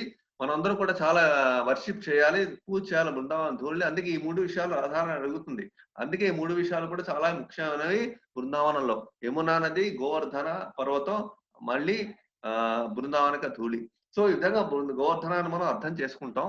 సో ఇప్పుడు ఈ గోవర్ధనాన్ని ఎప్పుడైతే శ్రీకృష్ణుడు వెళ్ళిపోయాడో మళ్ళీ బృందావనానికి గోవర్ధన నుంచి ఇంద్రుడు మళ్ళీ వెనకాతలు వస్తాడు. ఇంద్రుడు తన పరిస్థితి అర్థం చేసుకుంటాడు. అర్థం చేసుకుని అప్పుడు అనుకుంటాడు, నేను చాలా తప్పు చేశాను, బృందావన వ్రజవాసులందరికీ నేను చాలా కష్టాన్ని కలిగించాను 7 రోజుల పాటు. నాకు తెలియలేదు, ఎవరో చిన్న కుర్రవాడు చెప్పిన మాటలు విన్నాడని చెప్పి వీళ్ళకి ఇలా కష్టాన్ని కలిగజేశాను. కాబట్టి నేను ఆయన క్షమాపణ వేడుకోవాలంటే ఇంద్రుడికి భయం వేస్తుంది. తన సొంతంగా తానే వెళ్ళి క్షమాపణ వేడుకోవాలి అనే భావన కలంగానే తనంతా తానే కృష్ణుడిగా వెళ్ళడానికి తనకు భయం వేస్తుంది. అందువల్ల ఏం చేస్తాడంటే గోలోక బృందావనంలో సురభి కౌ అనేది యాక్చువల్ గా మనం గోలోక బృందావనం అనేది సురభి కౌలు అంటారు. సురభి కౌలు అంటే అమృతం లాంటి పాలన ఇస్తాయి సురభి గోవులు అనమాట. అలాంటి సురభి గోవుల్ని ఆయన ప్రార్థిస్తాడు. అలాంటి ప్రార్థించి ఆ గోవులు రమ్మనమని అందులో సురభి కౌ ఒకటి వస్తుంది. ఆ సురభి యొక్క ఆవు ఆ గోవు యొక్క తోకని పట్టుకుని వెనకాతల సురభి అనేది ముందుకు వెళ్తూ ఉంటే దాని వెనకాతల తోకను పట్టుకుని ఆయన వెనకాతలు వస్తాడు భయంగా కృష్ణుడి దగ్గరికి. కృష్ణుడు గోలోక గోవర్ధన పర్వతం దగ్గర ఎప్పుడైతే వీళ్ళందరూ వెళ్ళిపోతారో ఇళ్ళకి, మళ్ళీ కృష్ణుడు ఎవరు ఇంద్రుడికి దర్శనం ఇవ్వడం అని చెప్పి గోవర్ధన దగ్గరికి వస్తాడు. ఆయన వచ్చి ఇంద్రుడు తన ఐరావతంతో వచ్చి ఆ సురభికం వెనకాతలు వచ్చి ప్రార్థిస్తాడు, నేను చేసిన తప్పు క్షమించాను. అప్పుడు కాబట్టి ఇంద్రుడిని క్షమిస్తాడు శ్రీకృష్ణుడు. ఎందుకంటే ఇంద్రుడు భక్తుడే. కాకపోతే ఏంటంటే కృష్ణుడి లీల ఎలా ఉంటుందంటే ఎప్పుడు కూడాను తన యొక్క భక్తుల్ని ఆనందాన్ని, తన యొక్క భక్తులకి ప్రేమని ఆస్వాదించడానికి శ్రీకృష్ణ భగవానుడు లీలలు చేస్తాడు. అలాగే మనం అర్థం చేసుకుంటాం బ్రహ్మ విమోహ లీల, గోవర్ధన్ లీల, దామోదర్ లీల, ఇవన్నీ కూడా ఏంటంటే భక్తులకి ఆనందాన్ని కలిగించడానికి చేస్తాడు శ్రీకృష్ణుడు. ఇవన్నీ ఒక పాఠం మనకి తెలుస్తుంది, అలాగే భక్తులతో ఉన్న సహవాసం తెలుస్తుంది. సో ఈ విధంగా శ్రీకృష్ణ భగవానుడి యొక్క లీలలు అన్నింటిలో కలిపి ఉంటాయి అన్నమాట. ఇప్పుడు ఎలా ఉంటుందంటే మీకు చెప్తాను చూడండి. మనం ఉన్నాం, ఇప్పుడు మీరు ఒక స్వీట్ చేస్తున్నారు, హల్వా స్వీట్ మీరు చేస్తే ఏం చేస్తారు? హల్వా చేయాలంటే ఏం చేయాలి? మీరు ఒక గోధుమ నూక అలాగే ఒక పంచదార కలిపి మీరు హల్వా చేస్తాం. మనం హల్వా చేస్తున్నప్పుడు ఒక పంచదార గోధుమ కలిపితే సరిపోతుందా? సరిపోదు కదా. దానికి నెయ్యి వేస్తే మంచి వాసన వస్తుంది. అలాగే దానికి కిస్మిస్లు, జీడిపప్పు, యాలకులు అన్ని కలిపితే మంచి సువాసన వస్తుంది. అందుకే ఈ లీల చెయ్యాలి అంటే ఏ విధంగా అయితే ఇవన్నీ కలిపితే మన హల్వా మంచి వాసన వస్తుందో, అలాగే భగవంతుడు లీల చేస్తున్నప్పుడు ఇవన్నీ కలుపుతారు. దాంట్లోని పాఠం వస్తుంది, భగవంతునితో సంబంధం వస్తుంది, భగవంతుడు చేసే అద్భుతమైన లీల దృశ్యాలు తెలుస్తాయి, అన్ని రకాల విషయాలు దాంతో ఇముడి ఉంటాయి అన్నమాట. అందువల్ల ఇవన్నీ కలిపితే లీల చాలా అద్భుతంగా తయారవుతుంది. అలాగే భగవంతుడు ఎప్పుడు కూడాను ఏ లీల చేసినా అన్ని దాంట్లో ఇముడు ఉంటాయి మనకి. అందుకే గోవర్ధన లీల ఇలాంటి చాలా ముఖ్యమైనది. ఎందుకంటే గోవర్ధన పర్వతం మనకి అన్ని రకాల వరాల్ని ఇస్తుంది. ఎందుకంటే ఆ పర్వతాన్ని మనం ఎప్పుడైతే మనం గోవర్ధన పర్వతాన్ని మనం సేవిస్తామో, అంటే గోవర్ధన పర్వతాన్ని మనం ఎప్పుడైతే పూజిస్తామో, కృష్ణ భక్తిని, కృష్ణ ప్రేమని మాకు ప్రసాదం చేయని పూజిస్తాం. కృష్ణ భక్తి సేవలో మమ్మల్ని నిమగ్నం చేయని పూజిస్తాం. గోవర్ధనాన్ని ఆ యొక్క వరాలను మనకి ఇస్తుంది. అందుకే భక్తుల ద్వారా మనం భగవంతుని అర్థం చేసుకోగలం. ఎప్పుడైతే భక్తుల సాంగత్యంలో ఉన్నామో మనం భగవంతుని అర్థం చేసుకోవాలి. భక్తుల్ని వదిలేస్తే మనం భగవంతుని అర్థం చేసుకోవాలి. ఎందుకంటే శ్రీకృష్ణుడు భక్తులతోనే ఉంటాడు, ఇంకెవరితో ఉండడు ఆయన. సో ఈ విధంగా ఎప్పుడైతే ఈ విషయాలన్నీ ఎప్పుడైతే ఇంద్రుడికి బుర్రలో ఆయనకి జ్ఞానోదయం కలుగుతుందో, నేను చాలా తప్పు చేశాను, కృష్ణుడు పాదాల దగ్గర వచ్చి ప్రార్థన చేస్తాడు. చేసి సురభైకవు వెంటనే తన యొక్క అమృతం లాంటి పాలతో కృష్ణునికి అభిషేకం చేస్తుంది. అలాగే ఇంద్రుడు ఐరావతం కూడా తన యొక్క యాక్చువల్ గా స్వర్గలోకంలో మందాకిని, గంగాని మందాకిని అంటారు. అలాంటి గంగా వాటర్, అలాంటి అమృతమైన గంగా వాటర్ తో ఈ యొక్క శ్రీకృష్ణుడికి అభిషేకం చేస్తుంది ఐరావతం. అలాగే సురభి పాలతో అభిషేకం చేస్తుంది. ఈ విధంగా ఆ పాలుతో అభిషేకం, నీళ్ళతో అభిషేకం, గంగ నీళ్ళతో అభిషేకం అంతా కూడా పక్కన సురభి కుండ అని చెప్పి 2 కుండలు తయారయ్యాయి. అక్కడే అక్కడ కుండ తయారవుతున్నాడు, పాలతో నీళ్ళతో తయారవుతుంది. అదంతా కలిపి గోవింద కుండ అంటారు. గోవింద కుండ అంటే ఏంటంటే, ఇప్పుడు కూడా మనం బృందావనం వెళ్తే గోవింద కుండ మనకు కనబడుతుంది. ఇదే అనమాట గోవింద కుండ. ఈ గోవింద కుండలో మనం ఇంద్రుడు తాను చేసిన అభిషేకం శ్రీకృష్ణుడికి గోధుమ తర్వాత అప్పుడు ఆ యొక్క అభిషేకం వాటరు, అలాగే అభిషేకం పాలతో అభిషేకం చేసినంత ఈ ప్రదేశం అన్నమాట. ఇక్కడ కుండ తయారైంది. ఇప్పుడు కూడా అందరూ కూడా ఈ వాటర్ ని బృందావనం వెళ్ళినప్పుడు తెచ్చుకుని మనం ఇవన్నీ ఏంటంటే, బృందావనంలో అనేక రకాల దృశ్యాలు ఉన్నాయి, అనేక రకాల లీలలు చేసిన బృందావనంలో మనం అనంతమైన లీల ప్రదేశాలు బృందావనంలో ఉన్నాయి. అలాగే ఇవన్నీ కూడా మనకి భగవంతుని యొక్క ప్రేమని, భావంతో మన సంబంధాన్ని గుర్తు చేస్తాయి, సంబంధాన్ని స్ట్రెంగ్త్ చేస్తాయి, మన సంబంధాన్ని గట్టిగా చేస్తాయి, భగవంతునితో ప్రేమను ఆకర్షణ పెంచుతాయి. సో ఇవన్నీ కూడా మనకి భగవంతునితో పూర్తి భక్తి భావాన్ని పెంచుతాయి. సో ఈ విధంగా మనం ఈ లీలను మనం అర్థం చేసుకుంటాం. ఇదే గోవిందకుండ బృందావనం. సో మనం ఇలాంటివి అద్భుతమైన ప్రదేశాలు భగవంతుడు ఎందుకు మనకి ఇస్తాడంటే, మనం ఈ ప్రపంచంలో మనం భగవంతుడిని మర్చిపోయి మనం బతుకుతున్నాం. మనందరం మనం చూస్తున్న ప్రపంచంలో ఎంతమంది భగవంతుని గుర్తించుకుని బతుకుతున్నారు? కృష్ణుని ఎవరు గుర్తించుకోవట్లా. చాలా తక్కువ మంది. మనందరం కూడా భగవంతుడి యొక్క కరుణ వల్ల ఈనాడు మనం ఈ లీలల్ని, భగవద్గీతని, భాగవతాన్ని చర్చించుకుంటాం, భగవంతుని గుర్తు తెచ్చుకోవడం, ఆయన సేవలో ఉన్నాం, మనం ట్రై చేస్తున్నాం. ఇవన్నీ కూడా భగవంతుని కరుణ మన మీద. ఆ విధంగానే ఇవన్నీ కూడా మనకి భగవంతుడు ఎందుకు ఇవన్నీ లీల ప్రదేశాలు చేశారంటే, నేనున్నాను, తన ప్రేమ భావాన్ని అందరితో వ్యక్తం చేసుకోవడానికి, తన ప్రేమ భావాన్ని అందరితో పెంపొందించుకోవడానికి ఇవన్నీ చేశాడు ఆయన, లీలన్నీ కూడా. సో ఈ విధంగా మనం లీలను అర్థం చేసుకుంటాం. సో ఇప్పుడు మనం ఈ విషయాల్ని, గోవర్ధన లీల యొక్క ఆంతరంగిక విషయాలు మనకి ఏంటంటే, ఇప్పుడు మనం తెలుసుకోదలుచుకునేవి చాలా ఇంపార్టెంట్ పాయింట్స్ కొంచెం నోట్ చేసాం. ఇది మనం కూడా ఒకసారి చర్చించుకుందాం. ఒకటి, శ్రీకృష్ణ భగవాన్ భక్తియుక్త సేవలో ఉన్నవాళ్ళు ఇతర విధానాలు అవసరం లేదా విశ్వాస భక్తులు కలిగి ఉండడం. ఇప్పుడు ఏంటంటే, శ్రీకృష్ణ ఏం చెప్పాడు మనకి, ఇంద్రుణ్ణి దేవతల్ని మీరు సెపరేట్ గా చెయ్యవలసిన అవసరం లేదు అని శ్రీకృష్ణుడు చెప్తున్నాడు అన్నమాట. అదే దానికి విషయం మనకు అర్థమవుతుంది. సెపరేట్ గా వాళ్ళని చెయ్యవలసిన అవసరం లేదు అని. చేస్తే మనం చేయొచ్చు, అందులో తప్పేమీ కాదు. బట్ శ్రీకృష్ణ భావంతో సంబంధం, వాళ్ళ దేవతలకు ఉన్న సంబంధాన్ని మనం గుర్తు తెచ్చుకుని మనం చేయాలి. అంతేగాని చెయ్యాలి, కంపల్సరీగా చేయాలని అవసరం లేదు. సో బట్ చేస్తే అది మనం చేయొచ్చు, బట్ అవసరం లేదని కృష్ణుడు మనం చెప్తున్నాడు. అలాగే ఈ లీల ఎందుకు చేశాడు, తన భక్తులు తనతో పూర్తి సంబంధాన్ని ఉంచితే ఆయన ఆనందంగా ఉంటాడు. కంప్లీట్ కృష్ణు మీద ఆధారపడితే ఆ లవ్ అనేది కృష్ణు మీదే పూర్తిగా ఉంటుంది. అందుకోసం ఆయన ఈ లీల చేశాడు ఆయన. అలాగే మనం చాలా మంది భౌతిక అభివృద్ధి అంటే మనకి సంపదలు కావాలి, ఐశ్వర్యం కావాలి, స్టేటస్, పేరు ప్రతిష్టలు కావాలి, పొజిషన్ కావాలి, ఇవన్నీ కూడా దేవతలను పూజిస్తారు. అలా చెయ్యకూడదు అని చెప్తున్నాడు. ఎందుకంటే మనకి భగవంతుడే మనకి అన్ని రకాలు ప్రొవైడ్ చేస్తే, అన్ని రకాలుగా భగవంతుడే మనకి ఇస్తాడు. భగవంతుని పూజిస్తే, అందుకే ఆ శ్లోకం మనం ముందే చదివాం. ఏం చదివాం, ఏ విధంగా అయితే వేరుకు నీళ్లు పోస్తే చిట్టంతా ఆటోమేటిక్ గా ఎలాగా ఆహారం అందుతుందో, ఆ ఉదరానికి ఆహారం వేస్తే శరీరంలో భాగాలని ఏ విధంగా ఆహారం అందుతుందో, అలాగే శ్రీకృష్ణ భగవానికి మనం సేవ చేస్తే మనం పూజిస్తే ఆటోమేటిక్ గా అన్ని దేవతలు కూడా ఆనందంగా ఉంటాయి. శ్రీకృష్ణ భగవాన్ యొక్క శరీర భాగాలే దేవతలు అన్నమాట. అందువల్ల వాళ్ళు ఆనందంగా ఉంటారు. అంతేకాకుండా 4వ పాయింట్, దేవతలు ఇచ్చే వరాలు ఎప్పుడు తాత్కాలికంగా ఉంటాయి. కృష్ణ భగవాన్ ఎప్పుడు కూడా పర్మనెంట్ గా ఉంటాయి. వాళ్ళు ఇచ్చే తాత్కాలికం అన్నమాట. తాత్కాలికం అంటే తాత్కాలికం, లిమిటెడ్ కూడా. వాళ్ళు కృష్ణ భగవాన్ ఇచ్చిన యొక్క అలాంటి వరాలు వాళ్ళు ఇవ్వలేరు. వాళ్ళు ఇచ్చే వరాలన్నీ కూడా టెంపరీగా ఉంటాయి. అంటే ఏంటి, ఈ జన్మతో అనుభవిస్తే ఈ జన్మతో పోతాయి అంతే. అలాగే ఈ ఈ లోకం ఉన్నంత వరకు పోతాయి. మళ్ళీ లోకం ప్రళయం వచ్చిందే పోతాయి. మళ్ళీ దేవతలు మళ్ళీ పనిచేయవు. అది కృష్ణ భగవాన్ ఇచ్చిన వరాలు ఎప్పుడు కూడా పర్మనెంట్ గా ఉంటాయి. అందుకే అది ఒక పాయింట్. ఏంటంటే భగవద్గీత శ్రీకృష్ణుడు చెప్తాడు, అర్జున, దేవతలు ఇచ్చిన వరాలన్నీ కూడా యాక్చువల్ గా నేనే ఇస్తున్నాను అంటాడు.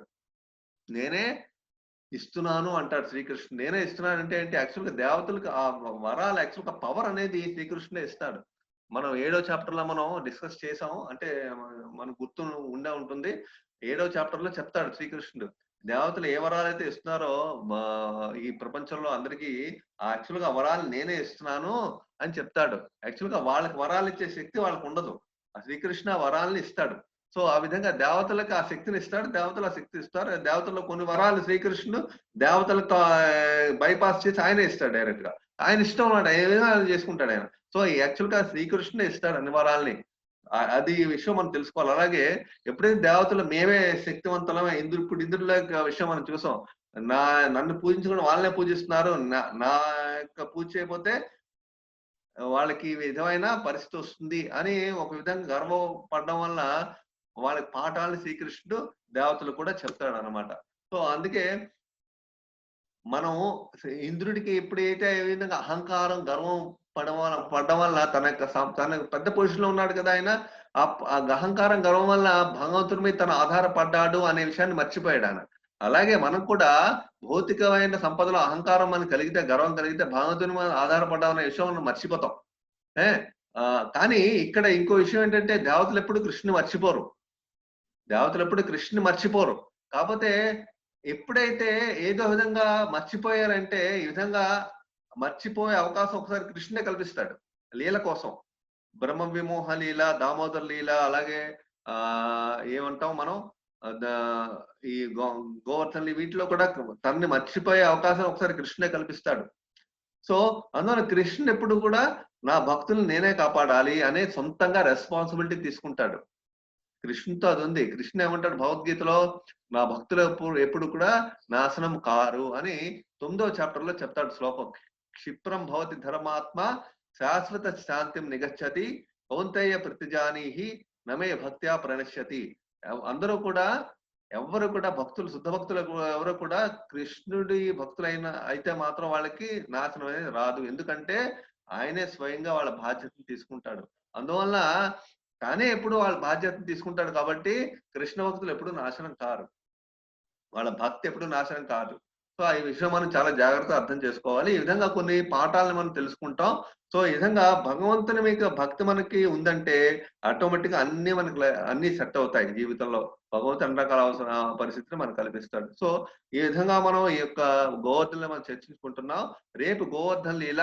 ఈ గోవర్ధన లీల మనం ఏం చేస్తామంటే, గోవర్ధన అన్నకూట అన్నమాట. అన్నకూట అంటే ఏంటంటే, గోవర్ధన లాగా ఒక కొండలాగా మనం అన్నంతో ఒక కొండలాగా తయారు చేసి, ఆ కొండ మీద అన్ని రకాల మనం ఏమైనా కూరలు కానీ ఏమైనా స్వీట్లు కానీ చేస్తే అవన్నీ కూడా ఆ గోవర్ధన పర్వతానికి డెకరేట్ చేసి, అలాగే చిన్న చిన్న వృక్షాలలాగా చిన్న గోవర్ధన పర్వతంలో చిన్న చెట్లు ఉంటాయి కదా, వాటిలో చిన్న చిన్న మనం ఏదైనా ఈ సంథింగ్ ఏదైనా మనం పెట్టచ్చు.